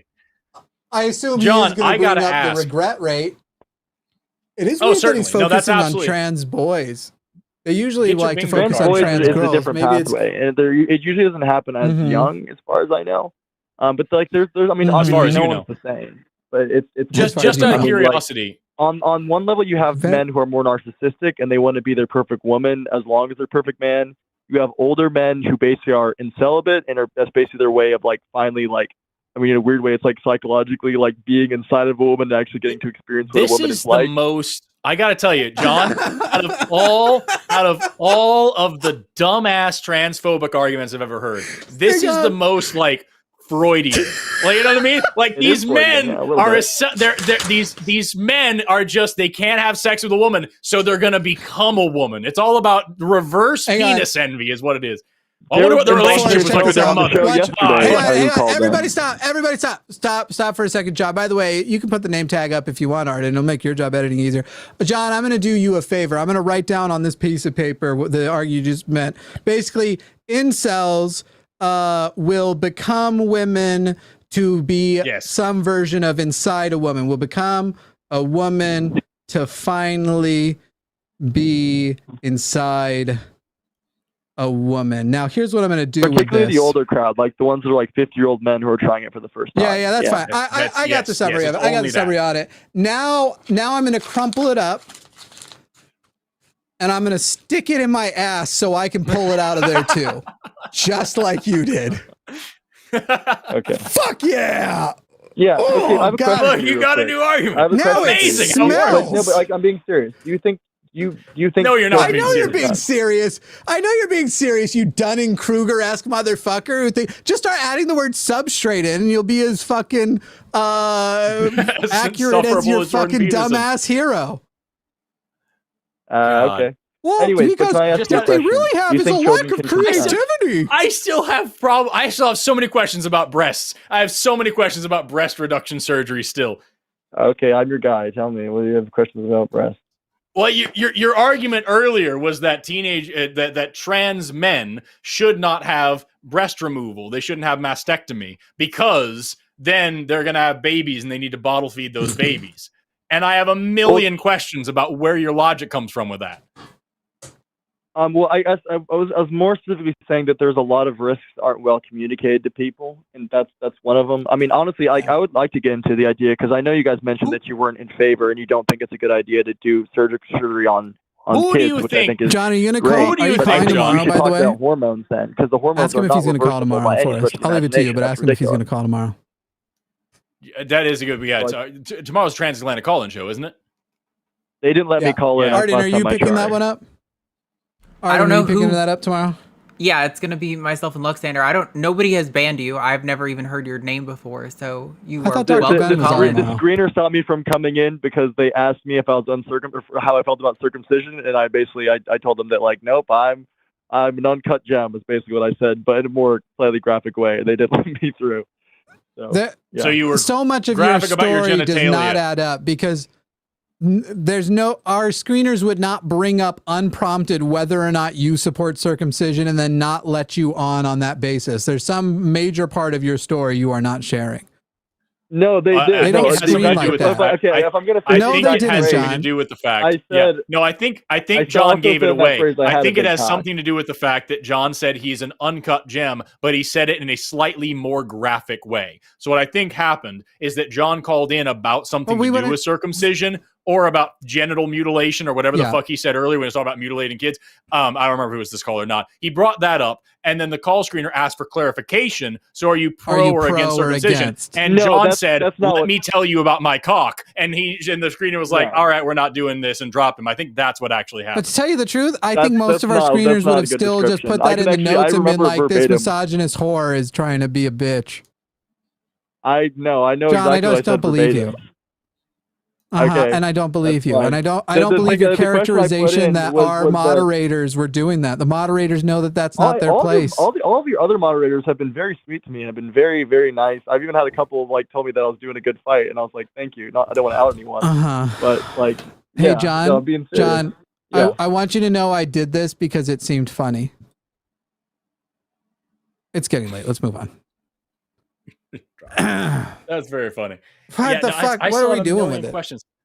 I still have a million questions about. How do you have questions for people who are making up on the he's gonna make up more on the fly. About it. Well, because the breastfeeding. I want to see what he made up. I also want to say he mentioned Chloe Cole, who is literally a detransitioner who is paid by conservatives to fly around the country testifying at hearings for anti-trans laws. She's like the most famous anti-trans grifter of all time. And the weird breakdown was Blanchard. That's what they're always going to say. Did you say tomorrow's you and Lux and not Ben? It's going to be me and Lux. It was supposed to be Josie and Lux. Yeah, I don't know where you're getting Ben. Ben was not supposed to be on tomorrow. I could have sworn it was Ben tomorrow. Maybe it's because if Ben wants to have my spot, I'll give it to him. I don't care. I just thought it was Ben. I don't know. Yeah, you guys do it. Y'all do whatever you want. I don't give a fuck. I keep my hands off of that show. I try to not stink it up with my cis paws.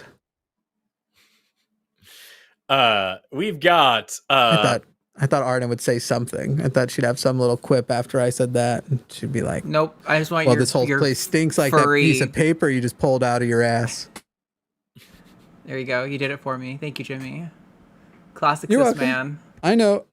I know that. The thing that the trans movement needs is a cis man to speak for them. We've already closed lines, unfortunately. Someone's going to say that's serious. We've already closed lines, unfortunately. But I do want to take Brent, pronouns he, him, calling in from, just fuck it. He's calling in from Obnoxious Hyenas. Who wants to argue analytics with MAGA supporters when it comes to policies. I think, Jimmy, you'd have something interesting to say about this. I mentioned that lines are already closed because I feel like this would be a good call to bring in more Trump callers, but who knows? Brent, you're on the line with Forrest and Jimmy. What are you doing? Hi, guys. First of all, I totally consent to this call. Cool. What I've heard earlier. Also, Jimmy Snow has a podcast, just in case you didn't know. It's amazing. Hell yeah. By the way, sorry there wasn't an episode this week. My internet was out. He was going to call me and wake me up again, but he decided against it. There'll be a new episode Friday. Gotcha. I'd love to call you. From now on, I'm not going to warn you, just like the other podcast, which there will be a new episode of this week. Oh, fuck. That's not what I meant to do. I'm going to not warn you. I'm going to call you and be like, hey, this is Jimmy Snow has a podcast. Go get on whatever state you're in. I don't care if you're hanging brain. You go get on the show. It does look like a little upside down brain. in Ohio. Hey, Brent. And go ahead. Ohio is unfortunately what I call a mega matrix. It's insanely full of a mega out here in the country where I'm at. So if you know anybody who's liberal and atheist from Ohio, check on them.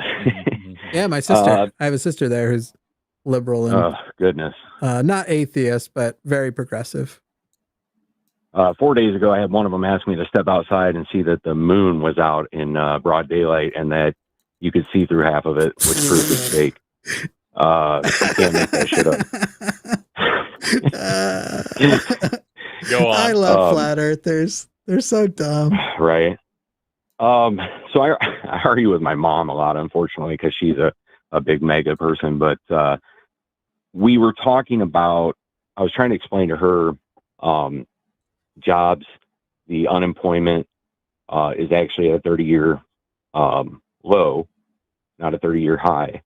And she will come back at me with that's only because COVID, all these jobs came back in under Biden, and because of gig jobs being counted that aren't really that good of jobs that people can just take up for a day and it counts as a job and then they can quit, like Uber or something like that.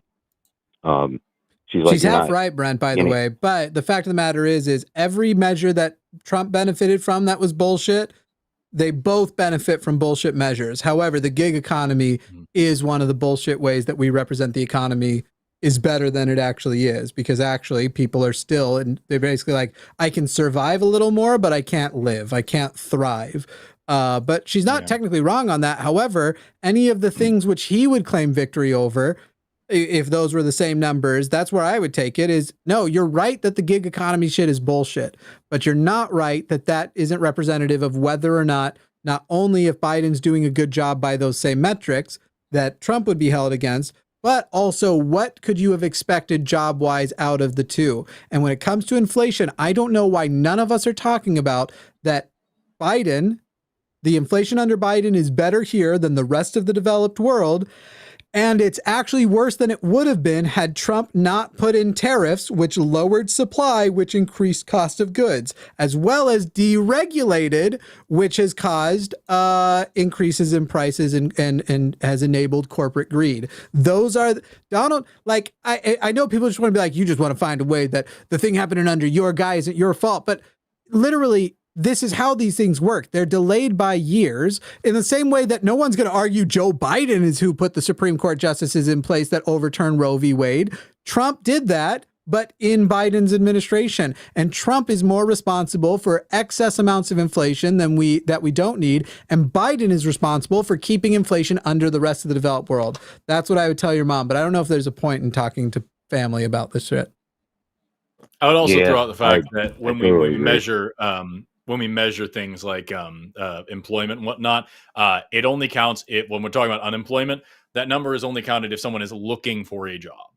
And so, like, if someone is not looking for a job, they are unemployed, but they are not. If they're not employed but they're not looking, they're not factored in to that unemployment metric. So, like, having a shitty enough economy could actually make those numbers look like the economy is better because people aren't working and are not trying to work, and so unemployment goes down. I'm 99% sure that is well. A lot of people. Check on me. Sorry to interrupt you. A lot of people around here too. They don't work. Like I do a lot of training. I work 2 jobs and I train a lot of people and stuff. And I'll tell you what, bringing in migrants is a good thing for the local economy. And I'm so disgusted that they've made it out to be a bad thing. And we need it because a lot of people will not go to work. We should open the doors wide open. We should vet, basically make sure nobody's a felon or associated with like a terrorist group. It should be easy, it should be fast, and it should be thorough. I told you I was just making new inputs. I just want to move around. Every time somebody watch this compensation now. Every time somebody super chats $10, I will zoom in further. I'll zoom in further. Look how messy it is in here, though. Anyway, sorry, I'm being a little goofball over here. I don't know how effective it is to talk to family members about shit like this, to tell you the truth. I think family should prioritize their relationship with their family over having anything too crazy, and then maybe more focus on cores of issues, like accepting that people are humans and that trans people are going through something and they deserve to have healthcare in whatever form they and their doctors decide is best for them. And, you know, you love religious freedom because you want to have the freedom to do your religion. And so you should allow other people to do it too.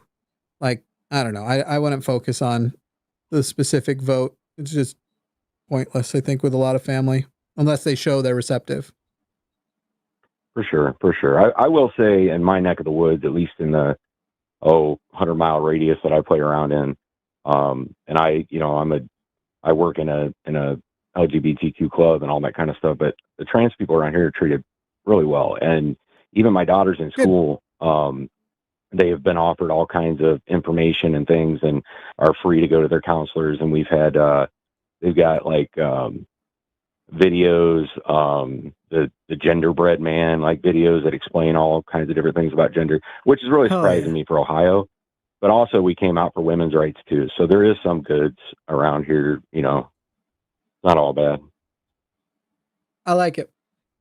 Anything else, Brent? All right, guys. Or Forrest? No, you guys have a great night. Thanks a lot. Come on, take care, Brent. Oh, Bye-bye. yeah.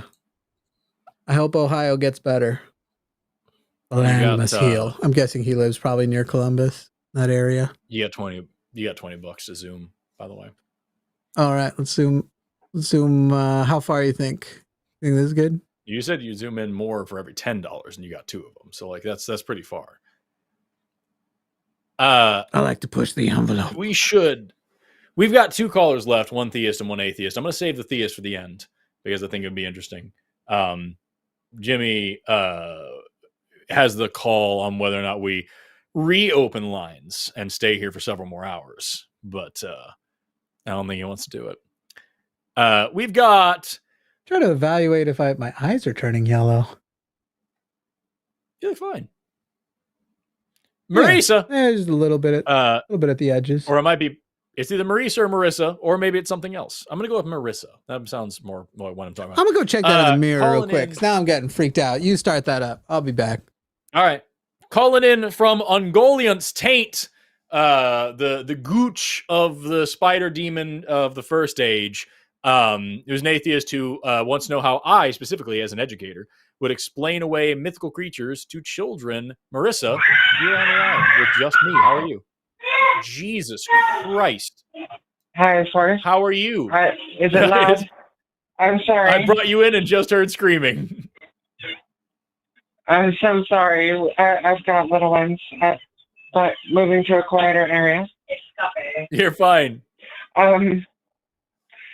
So, I was just curious. Like, I've got a 9-year-old who is asking questions, and I was just wondering how you, as an educator, would explain away God and mythical creatures such as like Santa Claus, the Easter Bunny, etc. Yeah. Like, how would you go about doing that, given the freedom of being just telling them as you are, as if it were your own child who has grown up at least this far being under the impression of Santa Claus and the Tooth Fairy? Sorry about that. I did not hear you because someone called me and my phone connected to the Bluetooth earbud, which I was currently listening to you with. Could you please finish that sentence one more time? I'm so sorry. They've grown up with, you said?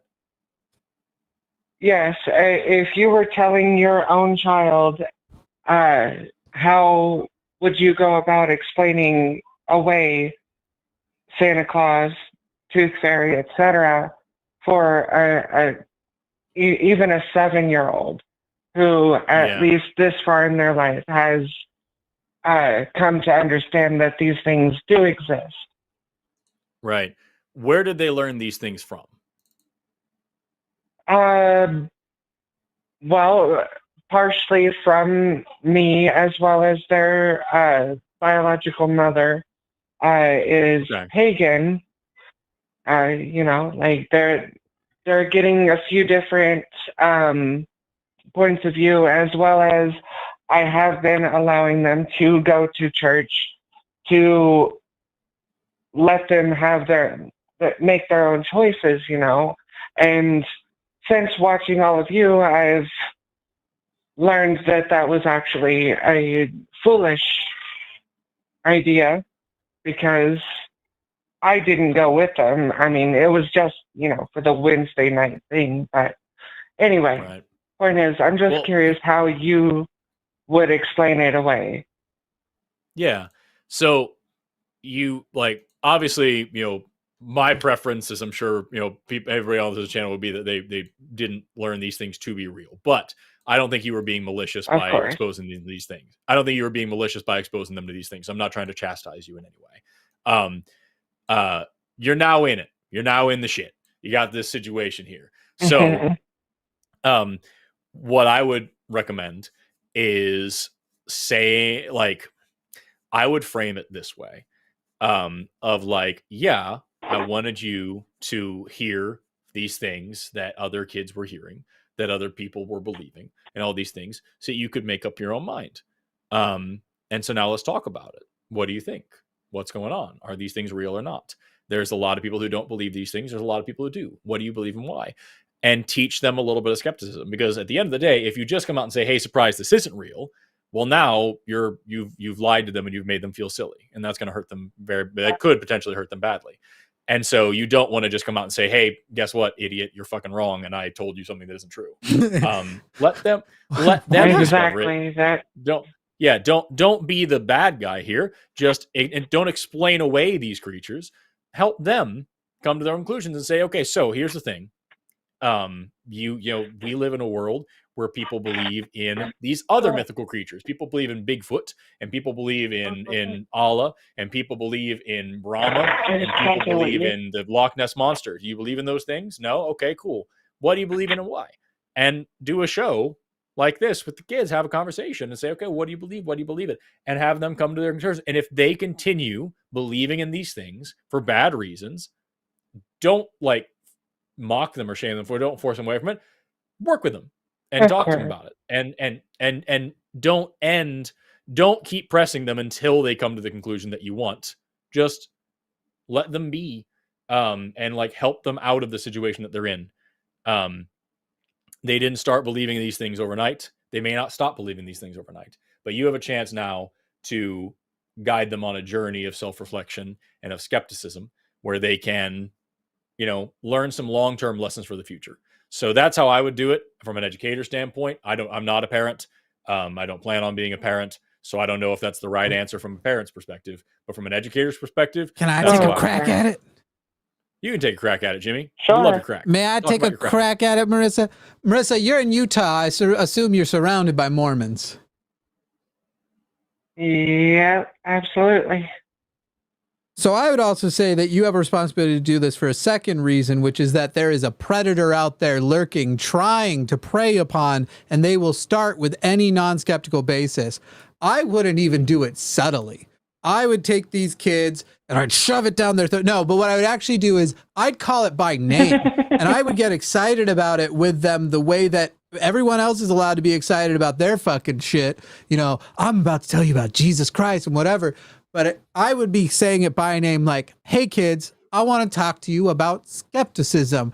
Have you heard that word? What do you think that word is?" And then you share, "I have learned in my however many years of life that it is probably the single best tool that you can be armed with to make sure that people can't get one over on you, to make sure that you're revealing truth and all this stuff." And it's this sort of thing where I would go like right at it and then go, "So let's learn about skepticism."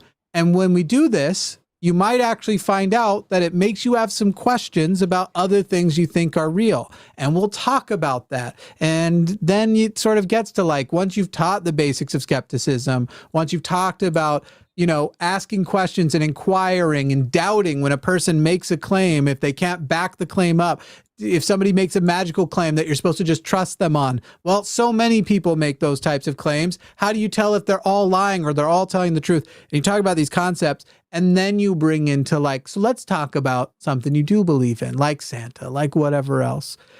And it doesn't mean that we're never going to play Santa again. There's no reason we can't dress up and do Santa, and that's fun. Come over and tell Santa what you want for Christmas, or open your presents with Santa. Imagination is still fun. You're still allowed to read fiction books. People act like when we're saying you should teach your children skepticism and not teach them about that these myths are real, that we're also saying like, so don't you read Lord of the Rings? I was going to use Harry Potter as an example, but actually that might be a better one to skip out on. Cho Chang was the best name you could come up with for your only Asian character. Come on, Joanne. Rough. Anyway, Marissa. She named a black person Shacklebolt. Just Kingsley Shacklebolt. Kingsley Shacklebolt is the name of the black wizard. Yikes. Yeah. Fucking yikes. By the way. Wait. Wasn't there also Dean Martin, I think? Well, there was a second one. And I recall the phrase describes him as a black boy. Yeah. Dated Ginny. Anyway, the single Marissa, black child. Yeah. I'm just saying, Marissa, I wouldn't be subtle about it at all. I would be like, this is what skepticism is. And the nice thing about skepticism is anything that is true will survive it. And nothing has to fear it that is rooted in truth. And that's what I tell people about like church and being an ex-Mormon myself, Marissa, literally talking to Mormons. Take a month off of going to church. See if that cycle that's repeating isn't more of why you're feeling all of that guilt or feeling all of that constant desire to like rededicate yourself to it. And then I'm confused on what's going on, but do all of that and then go back. Skepticism, if Mormonism's true, it has nothing to fear from skepticism. Marissa, I fear that we may be splitting your focus here. No, Marissa, no, sorry about that. I was just being asked for assistance to grab something real fast. I'm sorry about that. Oh, I got you. I got you. Fine. It's all good. But yeah, basically just that. Just teach them skepticism by name and why it's valuable to you. And then once you give them the foundations, go, all right, now that you have this new skill, let's talk about that skill. Let's figure out how that works with these things that you have maybe thought was true before. Also, there's always the option. There's always the option of just dissecting the child. That's always on the table. I'm just saying. No. That's an inside joke, Marissa. It's very off-putting if you don't know what the fuck he's talking about. The fucking shit. No, I've watched anything else, Marissa? I've seen a few of the references. Tight. Anything else? But no, thank Marissa? you both. Jimmy Snow, you actually gave some input the last time that I called when trying to answer my 9-year-old about God questions, and you played devil's advocate then too. Like you told me that I should just let go of Santa and everybody. And yep, that's not devil's advocate. Forrest, that's me. And then Forrest, I appreciate your input as an educator because I do my best to model most of my ways of life around the way that educators present themselves, the way they seem to carry themselves around me. Well, that's thank really you, cool. guys. And like I said, yeah, the Jimmy and I are going to have different perspectives based on our professions. But yeah, just you asked specifically as an educator. That's my thought. I really appreciate you calling in, Marissa. Have an awesome rest of your day.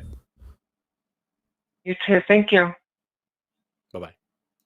For the record, Forrest, I didn't think you were wrong because I don't know if you were wrong. I wasn't listening. I just knew that I wanted to give my 2 cents. I appreciated your 2 cents. I think you gave a great answer, and like we were coming at it from different angles, and I think that's appropriate. If you saw what I saw, what I put in the Discord, it's up to you.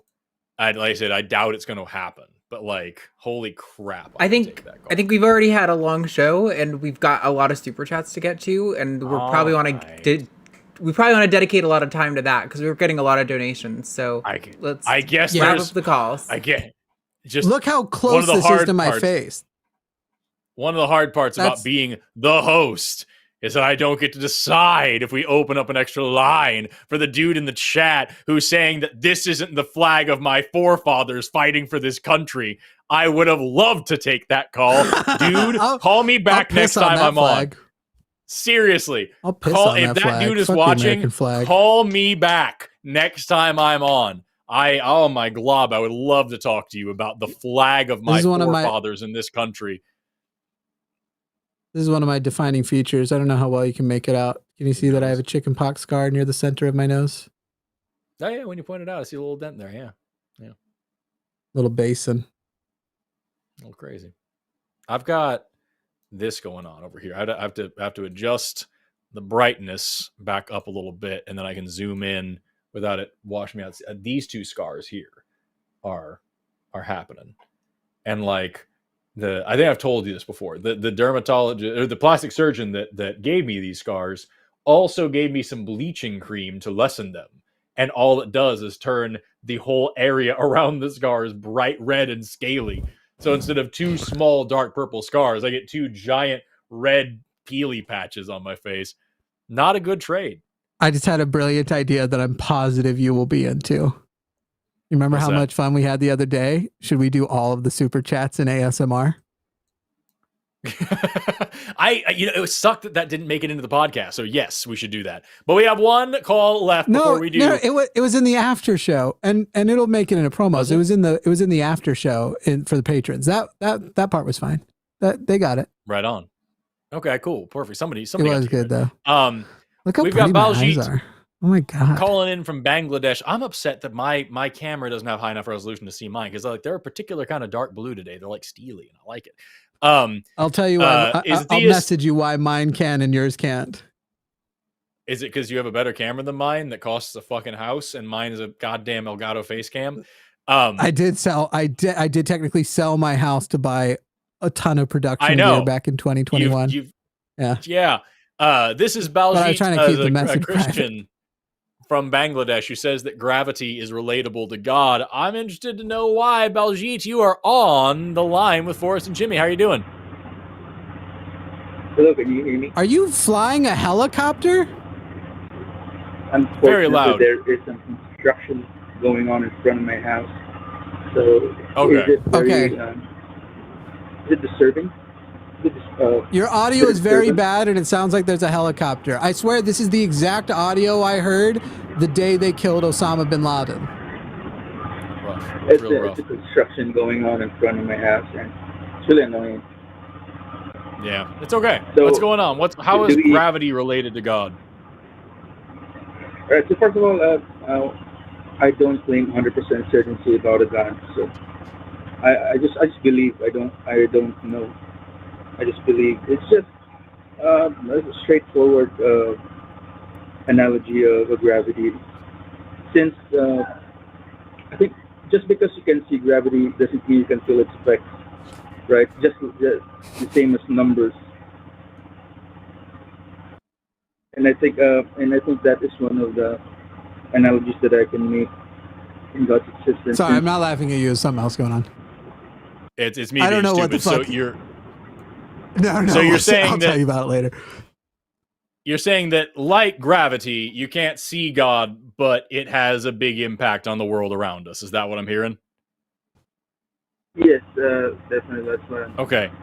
So the difference is we can actually demonstrate that gravity is real, and we can demonstrate it so reliably that we can calculate the force of gravity light years away. We can calculate the force of gravity on other galaxies because it is so immensely reliable and easy to demonstrate. God, on the other hand, we don't demonstrate at all. And when people claim to be able to demonstrate God's power, it's not in any way reliable. But can you prove to me that gravity exists? That gravity exists? Can you prove to me that it exists, the gravity? Yes. Not only can I do demonstrations not only can I do demonstrations where we can watch things falling towards the center of the earth, not straight down, but towards the center of the earth. We can do that, but also you can do some of the famous physics experiments that demonstrated the force of gravity in the first place, suspending a weight on a thin cord so that it pulls itself towards other massive objects. We can do those demonstrations. We can also demonstrate the utility of things like the law of gravity that Newton came up with. F of g is equal to g times m1, m2 divided by r squared. That law of gravity, we can plug the masses and distance between any objects in the universe and come up with a force of gravity, a number, and then test the actual pulling between the force between the two objects, and it'll be the same number. So we know the math checks out. So not only is it descriptive of the world around us, it's also predictive of new events. And also, the theory of general relativity is a thing that breaks down how gravity works. And without our understanding of that, we wouldn't be able to have like most of our understanding of space, as well as there's a few other things that general relativity pulls into, but like, for example, our understanding of redshift, I'm pretty sure has to do with general relativity, because we used to think it was just Doppler, but it's actually cosmological redshift. That's a whole other thing.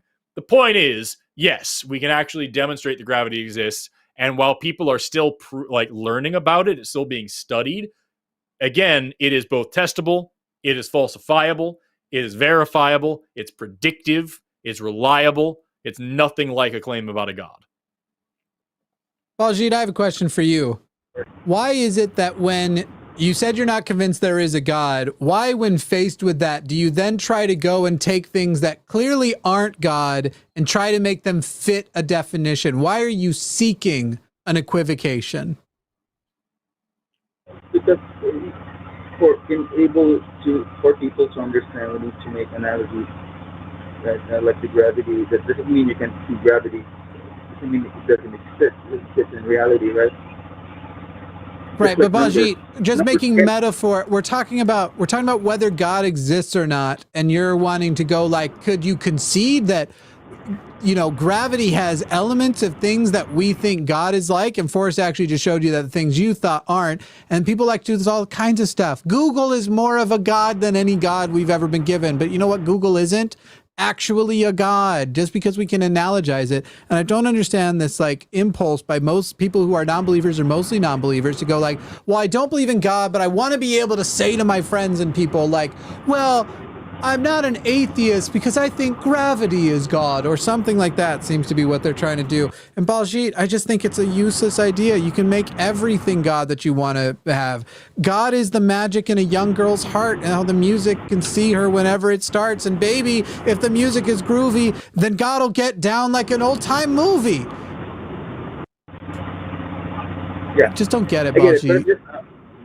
I'm just referring to the pragmatic theory of truth, right? Because beliefs and practices are evaluated based on their effects on individuals and communities, just like religion, right? It fosters compassion, community, and personal well-being.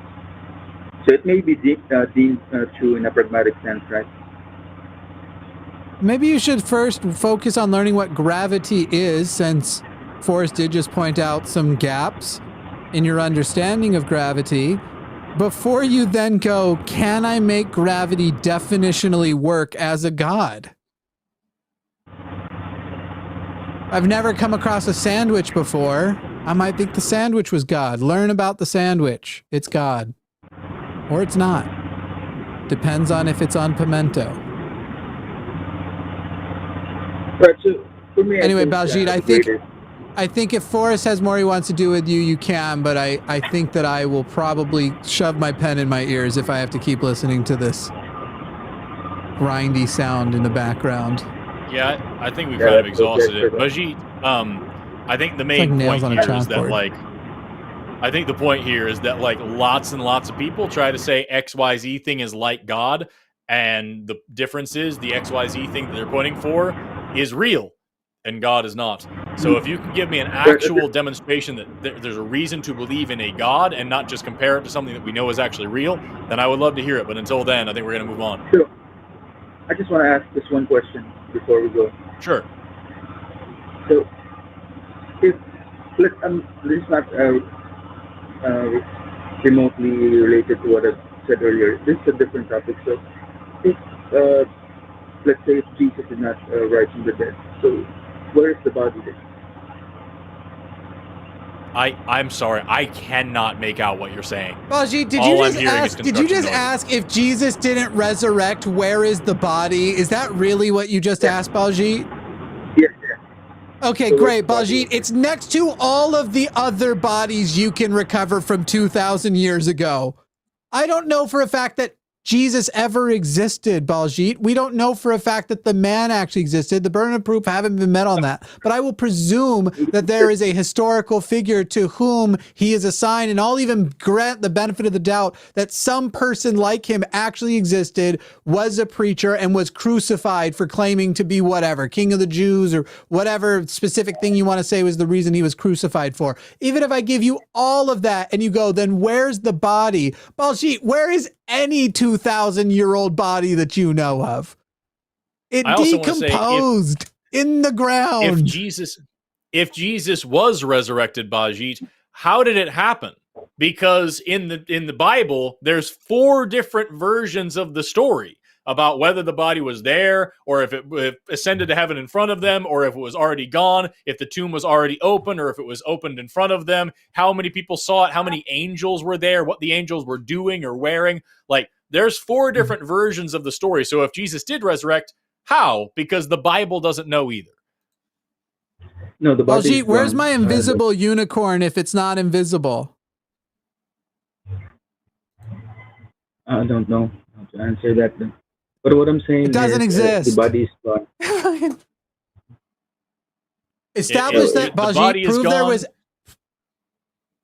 The body is gone, and from so 2,000 years ago is gone. Fucking Christ! It could have fossilized. We have 2,000-year-old bodies.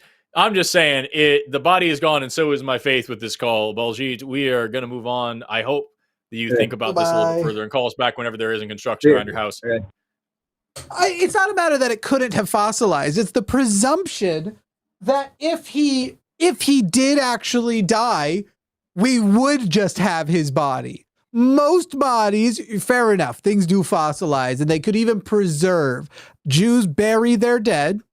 It's actually an important part of their death rituals, right? So presuming that this Yeshua existed in the first place, they would have buried him when he died. Like, where's the body? Where's the body? Oh, that is the weakest argument I think I have heard for Christianity in quite a while. Are we doing it? It's been a time. Are we going full ASMR? Oh, Are we pumping up our sensitivities? Let's do it. Let me do the thing over here. Okay. I mean, a second. We can do ASMR. I don't know about this. Let's do it talk. I just want to make sure that everybody listening right now understands that this is going to be the rest of the show. Welcome. This is the show to the world's quietest atheist call-in show. Pardon. That's what we've tuned into. Will you please put a -45 noise gate on Forrest, though? No, don't. Turn it up. Turn it up. Put a positive something on me. The noise gate is just for your background noise when you're not talking. Okay. Yeah, no, I do want that because you can probably hear my computer going over there. It was really, really bad. Not bad. Hear my tummy gurgling. We got $10 from Monkey at Typewriter. Hashtag Gandalf did the war for the ring.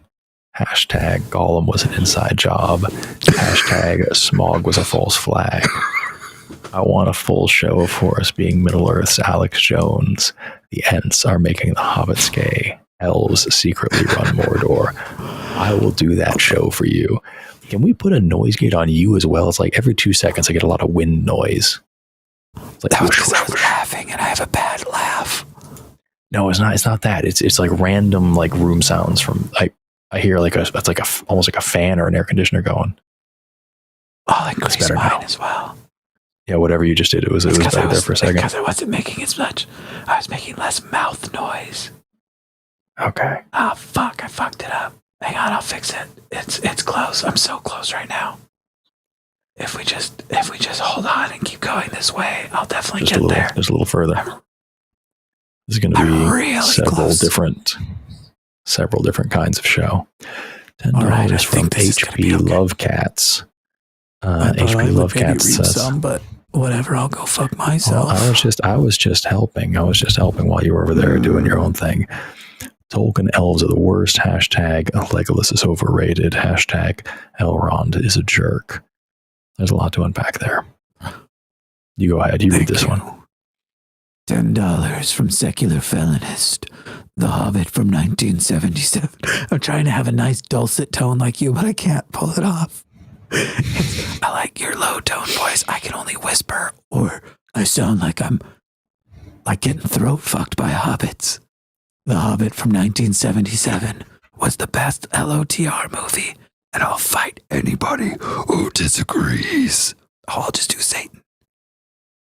I've always been doing Satan. Main thing I do is sing.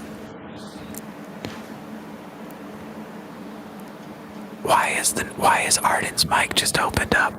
But that wasn't my mic. That's Forrest again. I have his noise. Yeah, no, I turned mine off for a second because I got a wire cable across and I didn't want to make much noise.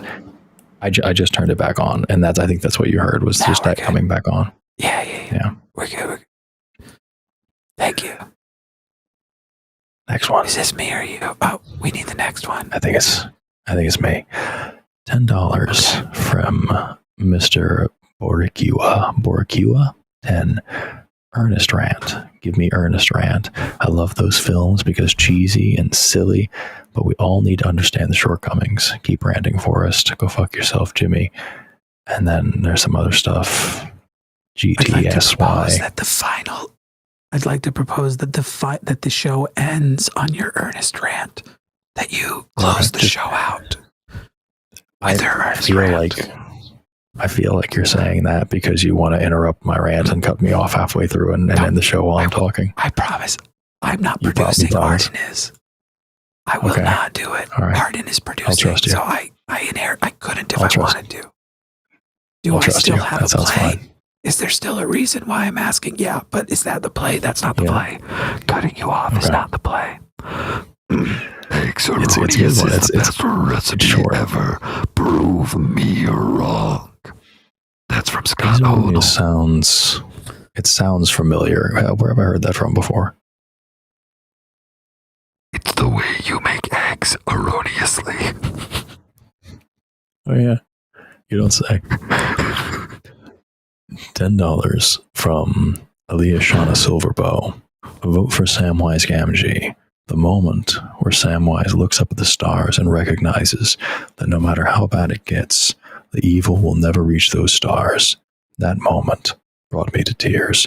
Wait until Nazis get fucking rockets, y'all. It's a bad time. Bad time. We gotta stop the evil while it's here on Middle Earth before it gets to those stars. Goddamn Nazis are going to Mars. Zachary also, fucking the whole reason why the shit is the way it is because Morgoth was singing Discord while the universe was being sung into existence by the Valar. So what do you mean the evil can't reach the stars? The evil helped make the stars, Samwise, you dumb cunt. Hey, from here on, we got only super chats $10 and up will be read, just so everyone knows. The cap right now is $10 and up. After, but we'll do the ones so far that were $5. But from here on, $10 up. Okay. If you've already said one for $5, we'll read it. But after that, 10 and up. I've only done 10 in the queue. Arden. But yeah, we'll leave those. Sorry, people. Leave those, but then at this point forward, maybe. But Arden, why aren't you whispering? Turn your microphone up. Please stop yelling at us. This is a hostile work environment. This is hostile. So loud. From Zachary and Rick. Hey, well, I was reading that one. What the fuck? Did we already do that one? All right. No, we didn't. I'm sure many people want to know what's the best animal. I want to know what's the worst animal. The most horrid little guy. Give them to me. Ducks. I think the answer is ducks. Ducks are pretty bad. I'm pretty sure, I don't remember for sure if trypanosomes are animals or protists, but if they're animals, they're fucking scary animals. Yeah, I would say them. Motherfucking animals. Motherfucking animals. Also, scabies mites. Scabies mites aren't fun. Oh yeah, those are bad. Sarcoptes scabii. Mosquitoes also. Brother, we have so many of these to do. A world without mosquitoes, for sure. $10 from Autistic Accountant. No, it's not redundant. That's very funny.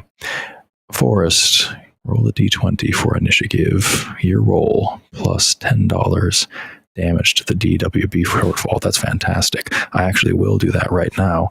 And I'm going to roll one of my dice that I used when I was playing Dr. Victor Vindic. I'm going to grab right over here. I'm going to keep reading because we have so many to do. Trey says, How do you respond to creationists who try to use social Darwinism to call evolution evil? Also, how do y'all deal with right-wing bigots like Ben Shapiro or Walsh? It bothers me to even see them. Social Darwinism is capitalism, and I point that out. That I believe we should be building our structures by our evolved empathy and not based upon this total misunderstanding. The fact of the matter is that more progressive societies also have healthier societies and therefore would give birth to better societies and more healthier populations. So if we are doing what's best for the population, it just so happens to be being not pieces of shit to everyone.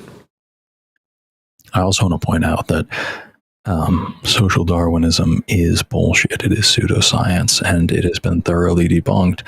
And so when people try to say, well, there's this social Darwinism, which is bad evolution, and it leads to social harm. Yeah, that's what pseudoscience does. You know what fixes pseudoscience? Better science. So saying that somebody grossly misunderstood evolution and turned out to be a racist piece of shit, it's like saying somebody grossly misunderstood chemistry and drank bleach, and that's why we shouldn't put chemistry class in school anymore. It's a very, very stupid argument. I also want to point out that as much as I wish I had rolled about a little higher, I'm going to be honest, I rolled a 10 on my Victor Vindica die, which is very on point for the Victor Vindica die. So please donate. I believe you said that plus 10, so $20 to Dogs and Uploaders. Pressure. I know it. We've got $10 from Clickenvar. Hey, Forrest, do you ever think about bread? Go over to my YouTube channel. I've got a whole video on bread and the science behind it, and it'll disgust you. It's fantastic. Jimmy's being a lazy bum on his phone. $20 from I'm a trader. I'm a trader. Oh, sorry. I am E-Trader. Unwanted pregnancies are the result of lust, violence, and deceit, attributes of Satan. Thus, Christians should demand the termination of unwanted pregnancies rather than bringing Satan's army into the world. You know what? It's a great answer. I love that. $10 from Monkey at Typewriter. OMG, Forrest. That same shit basically happened to me. I was harassed by a kid who thought I needed to be converted because he thought Buddhists were Satanists. Protect trans kids. Great show. When I was in elementary school, somebody spread the around that because I didn't believe in God, that they would burn if they touched me, and people used to dare each other to come touch me and see how bad their hands got burned by Satan's fire. That's a true story. $10 from the Fez wearer. Is it not my turn? Jesus Christ. It hasn't been. You've been fucking around on your phone. You did I know you did like 4 in a row. All right, well, fuck you. Do this one then. That's fine. Fez wearer says, how does one hang up on a bunch of trees?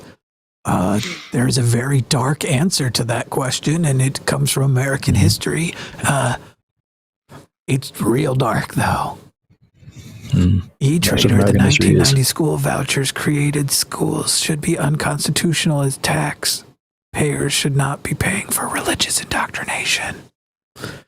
Probably, but there's probably a nuanced amount of that. I think that it would be positive to specifically fund that they are getting the secular essentials within that school and giving them, like, for example, actually good books and stuff, and that it has to come in those specific forms to make sure that that's getting to the kids. Otherwise, if you withdraw it completely, the exposure to those children will be all, what is 2 animals on the ark plus 2 animals on the ark? Who cares? The earth is flat.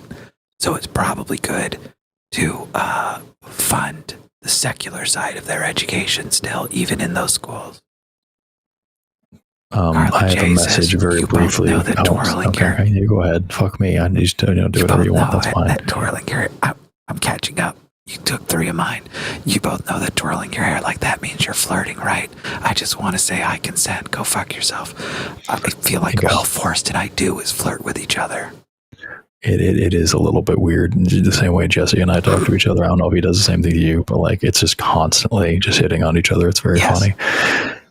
You literally kissed me on the face. Do you remember that?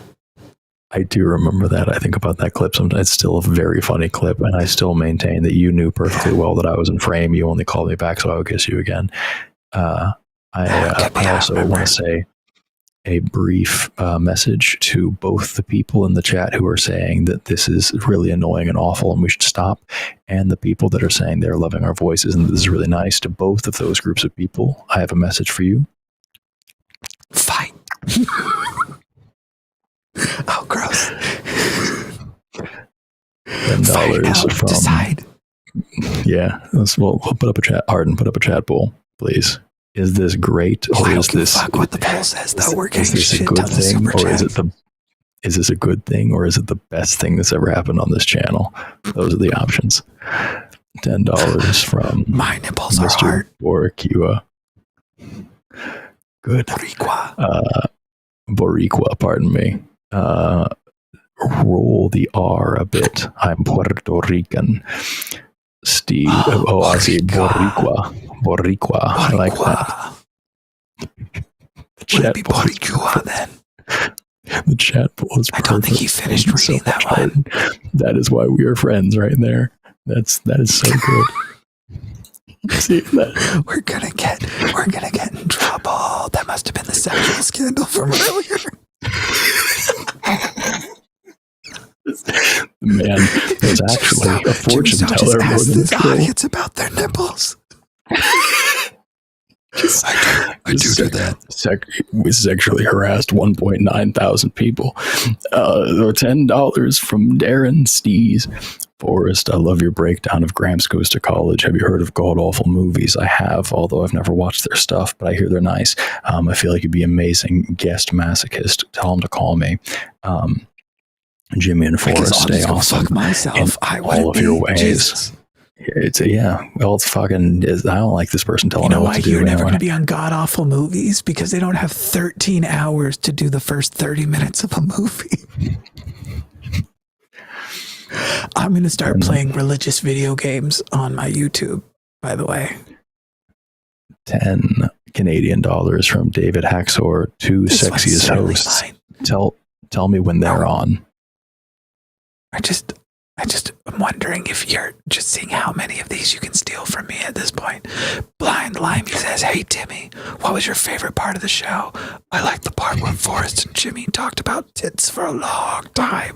Timmy was the caller, though. Timmy would, because if you all remember that Timmy was the caller that tried to hit on Eve that I owned up and down the schoolyard because he was being a little bitch. I need to check out that clip. That sounds really fun. It's on my Instagram if you want to see it. It's pretty good. David Axer also sent 10 Canadian dollars to say practicing magic tricks while Dillahunty is out. I got one for you right here.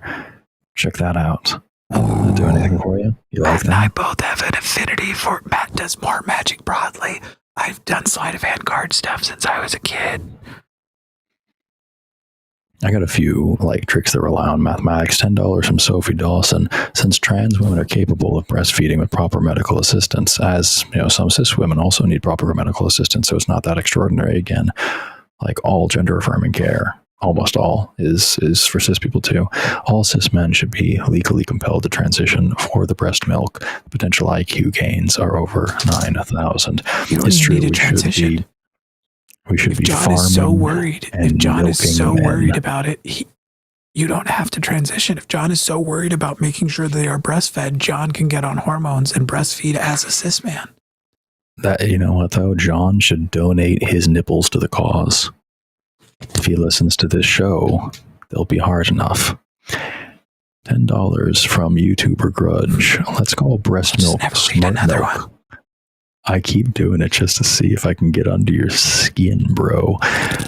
Let's call breast milk smart milk, but my smart milk factory is removed due to being on sacred ground. Excuse you.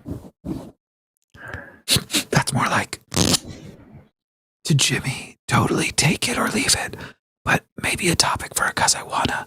Why do you think Republicans are good for the economy? This is a total myth. Yet most people still think this is true.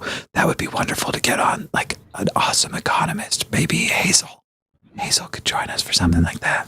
Hazel is really good at that stuff. She's great. I adore her. I think she forgets I Haxor. exist, but I love her. Troll for Forrest.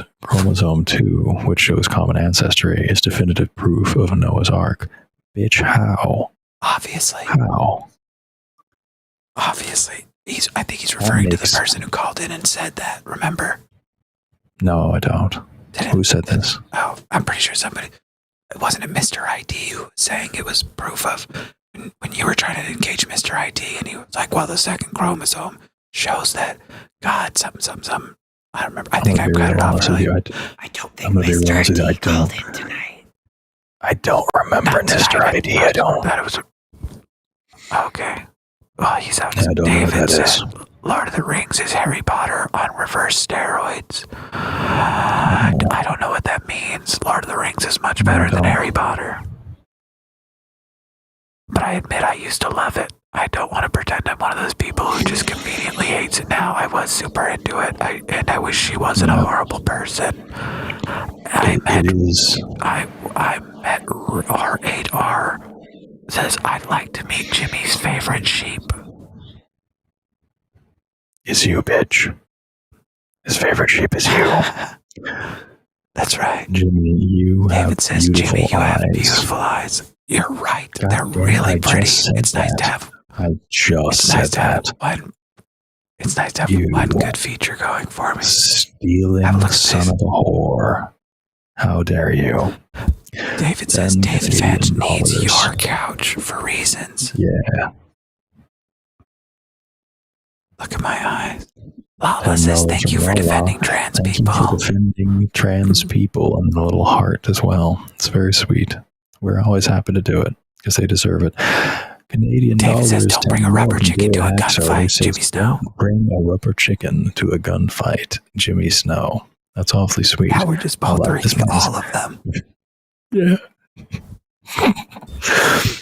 It must sound horrible to everyone else. Thank you, Forrest, for teaching me more about evolution. It is genuinely my pleasure. I hope you enjoy. I could take it or leave it. Xyroy says, John literally quoting the can't get a girlfriend, become the girlfriend, femboy meme as an actual argument made my day. I burst out ducking laughing. That is genuinely funny. Genuinely funny. $10 from the Apostate Sisters. They're very nice. This is for the extreme close-ups. Yay, you got it free, didn't you? Yeah. For it. I met them at BajaCon, I believe, and they were very nice. Everybody should go check them out if you want to. Nice to me. I've never met them, so that's up. Me and my human say, zoom away. Me and my human has donated like thousands of dollars to our fundraiser for Roll for Initiative, by the way. That's for Reduction Without Borders. They've donated a shit ton of money. They're very cool. We'll take your money too. NK. Please zoom in and say babushka for the Russian atheists. I got you. Hang on, I'll back up so it's not too bad. Yeah, you do it. Babushka. Babushka. Did you like that? That was for you as much as anybody else.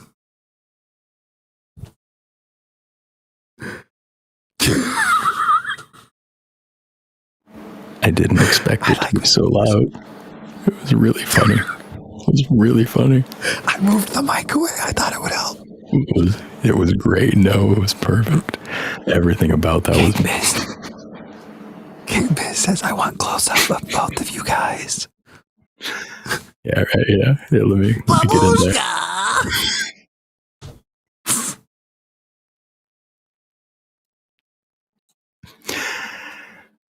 Jimmy Snow. It's a Hold on a second.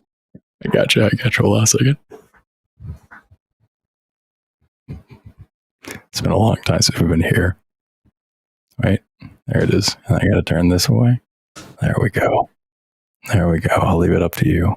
There it is. All right, a little more. You gotta get a little closer. I gotta get a little closer. Hold on a second. Let me move the microphone with me. There we go. There we are. I think that's Jimmy Slow right. has a podcast. Jimmy Snow's got a podcast. You guys hear about Jimmy Snow and his podcast? It's a bunch of pervy bullshit. Babushka!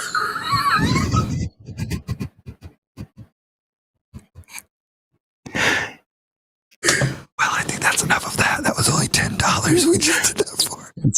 No, that's perfect. That was worth every second of it. I'm gonna go ahead and back out there.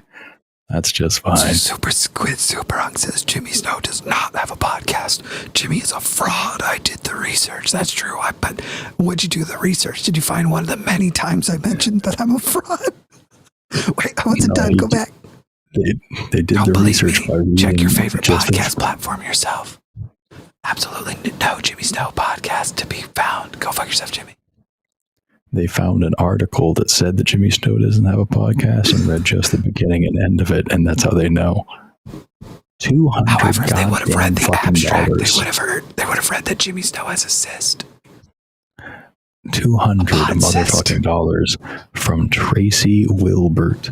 Hey, Jimmy and Forrest. I love you both. Thank you so much for your generosity, Tracy. Jimmy, I have a memory of you once upon a time saying you would give some aid or advice to people who want to start their own call-in show. Am I remembering accurately? Forrest, what are your thoughts on the third tenet of cell theory?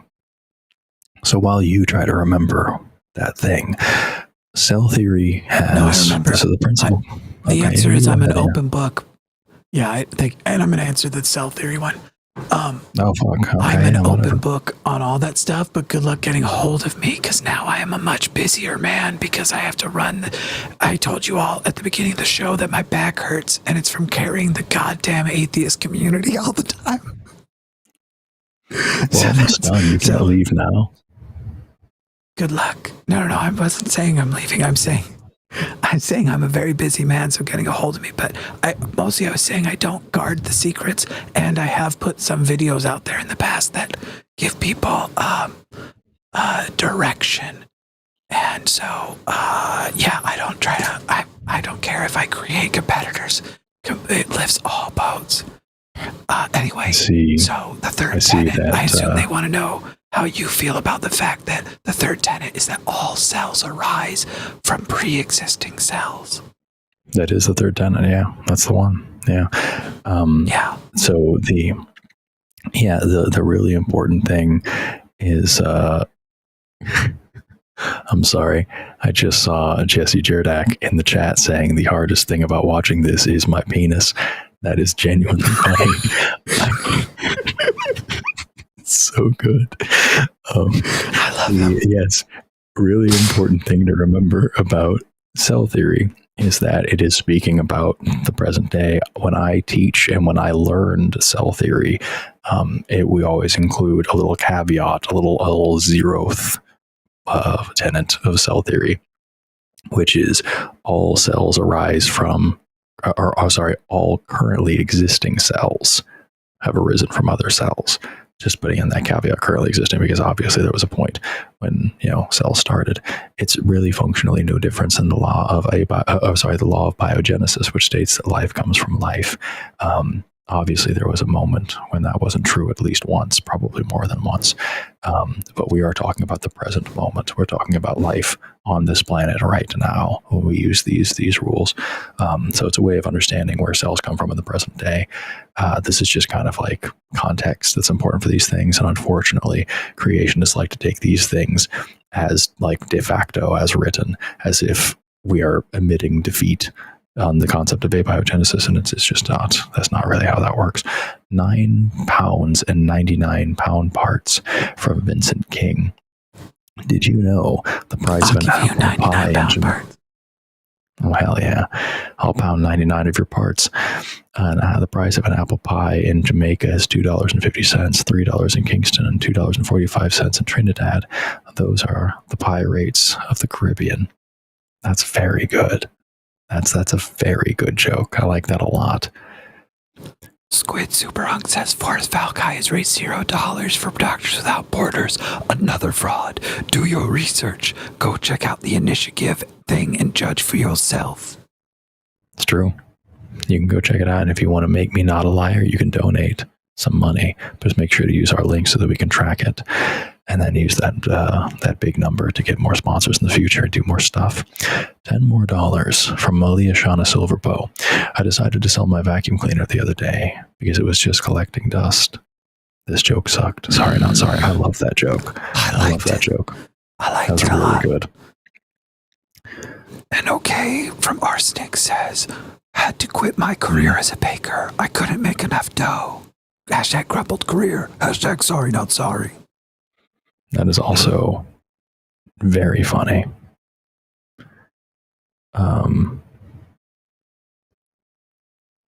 My wife is texting me right now, telling me how many viewers we're losing by doing this bit, and that makes me laugh because a the lot. ones that are staying are giving us money. Also, she points out that I don't know how to whisper. This is me whispering. This is the best I can do. I told him the same thing, just so you know. I was like, that's not whispering. I don't even know how to do what he's doing.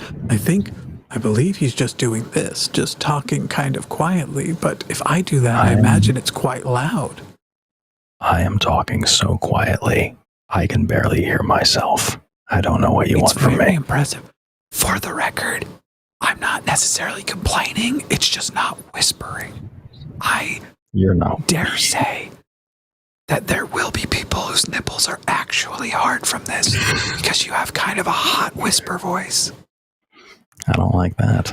Arshwando says, I have loved forest content since my professor used them for bio class and have been interested in anthropology ever since. Also, do you have any book recs on bioanthropology or queer issues? Jesus Christ, thank you for the question. He will not answer quickly. Yeah. Pay another $10. No, the first of all, that's incredibly cool that your professor using my stuff. That's a huge amount of validation. Not going to help with the imposter syndrome, let me tell you. I would recommend picking up the following 2 books if you're specifically talking about, they said, bioanthropology and queer issues. I would look into queer theory and archaeological theory. There's 2 archaeological theory books that I used in grad school. One is by Matthew Johnson.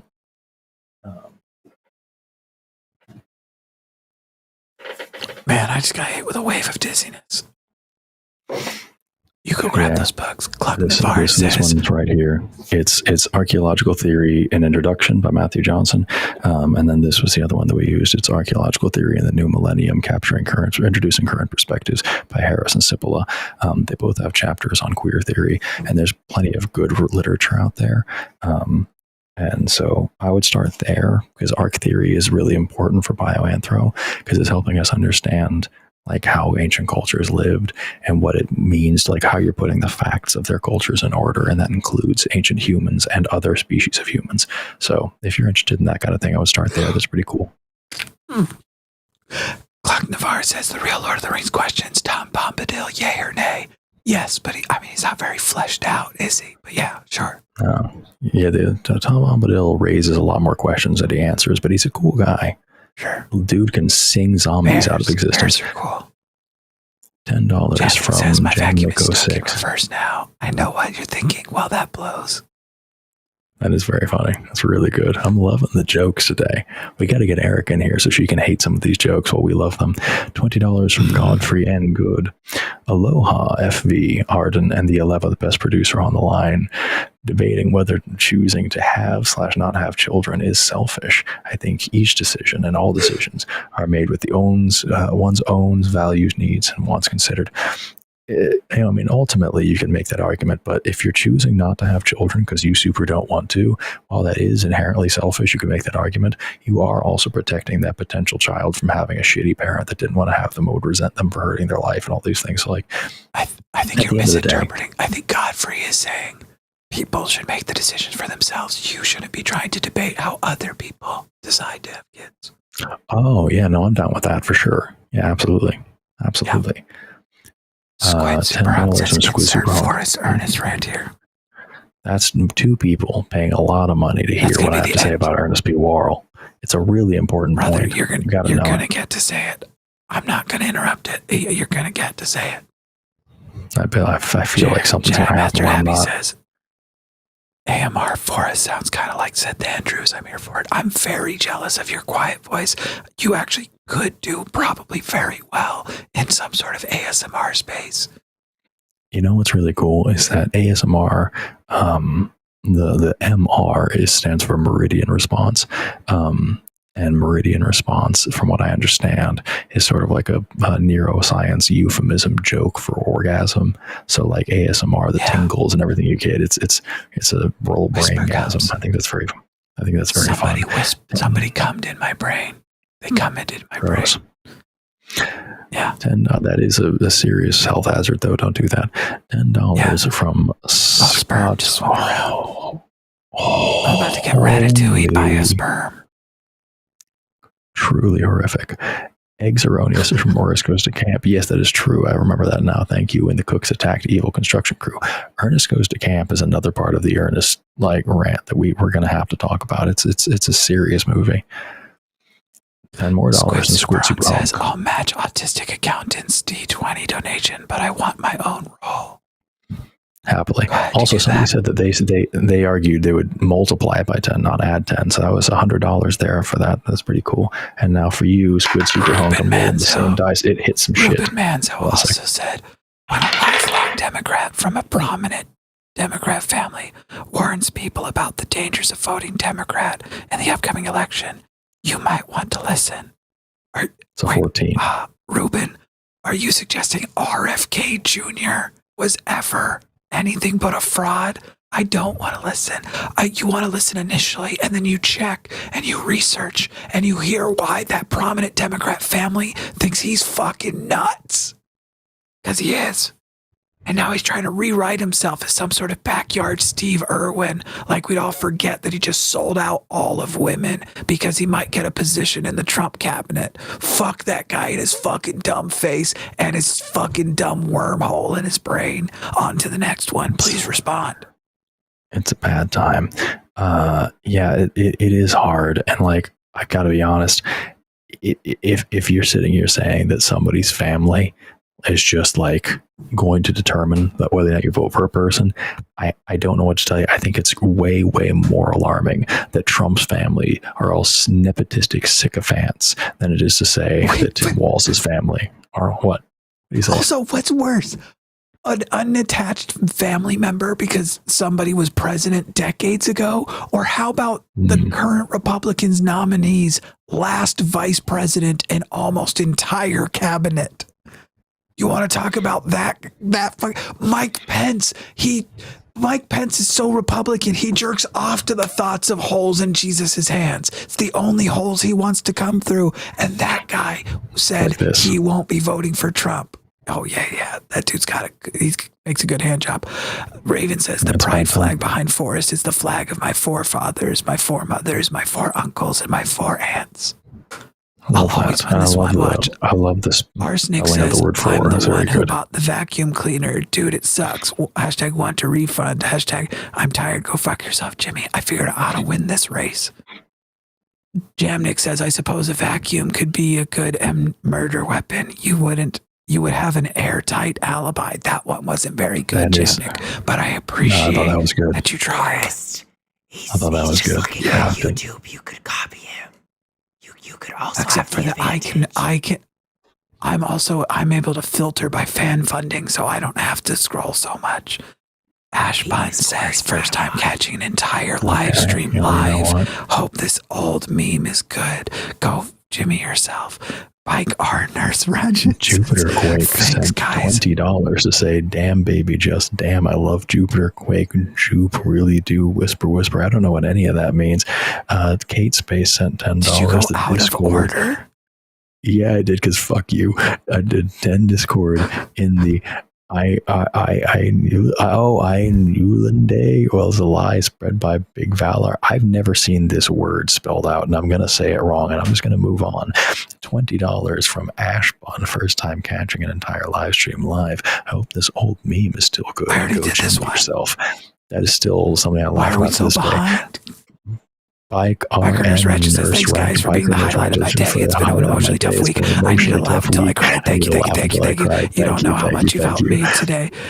SJL says, Jimmy, do you cast your pods in iron or bronze? Maybe big brass ones. Me and my human says, thank you so much for the guys being guys laughs. Perfect end to a long day. It's very funny. Says, hey guys, love the show. Are you guys aware that you're in a non-profit organization? But to be clear, we are actually a for-profit organization, and I just want to make sure that nobody thinks we're an NPO. We are absolutely just here for the money, so please send more money because we need it.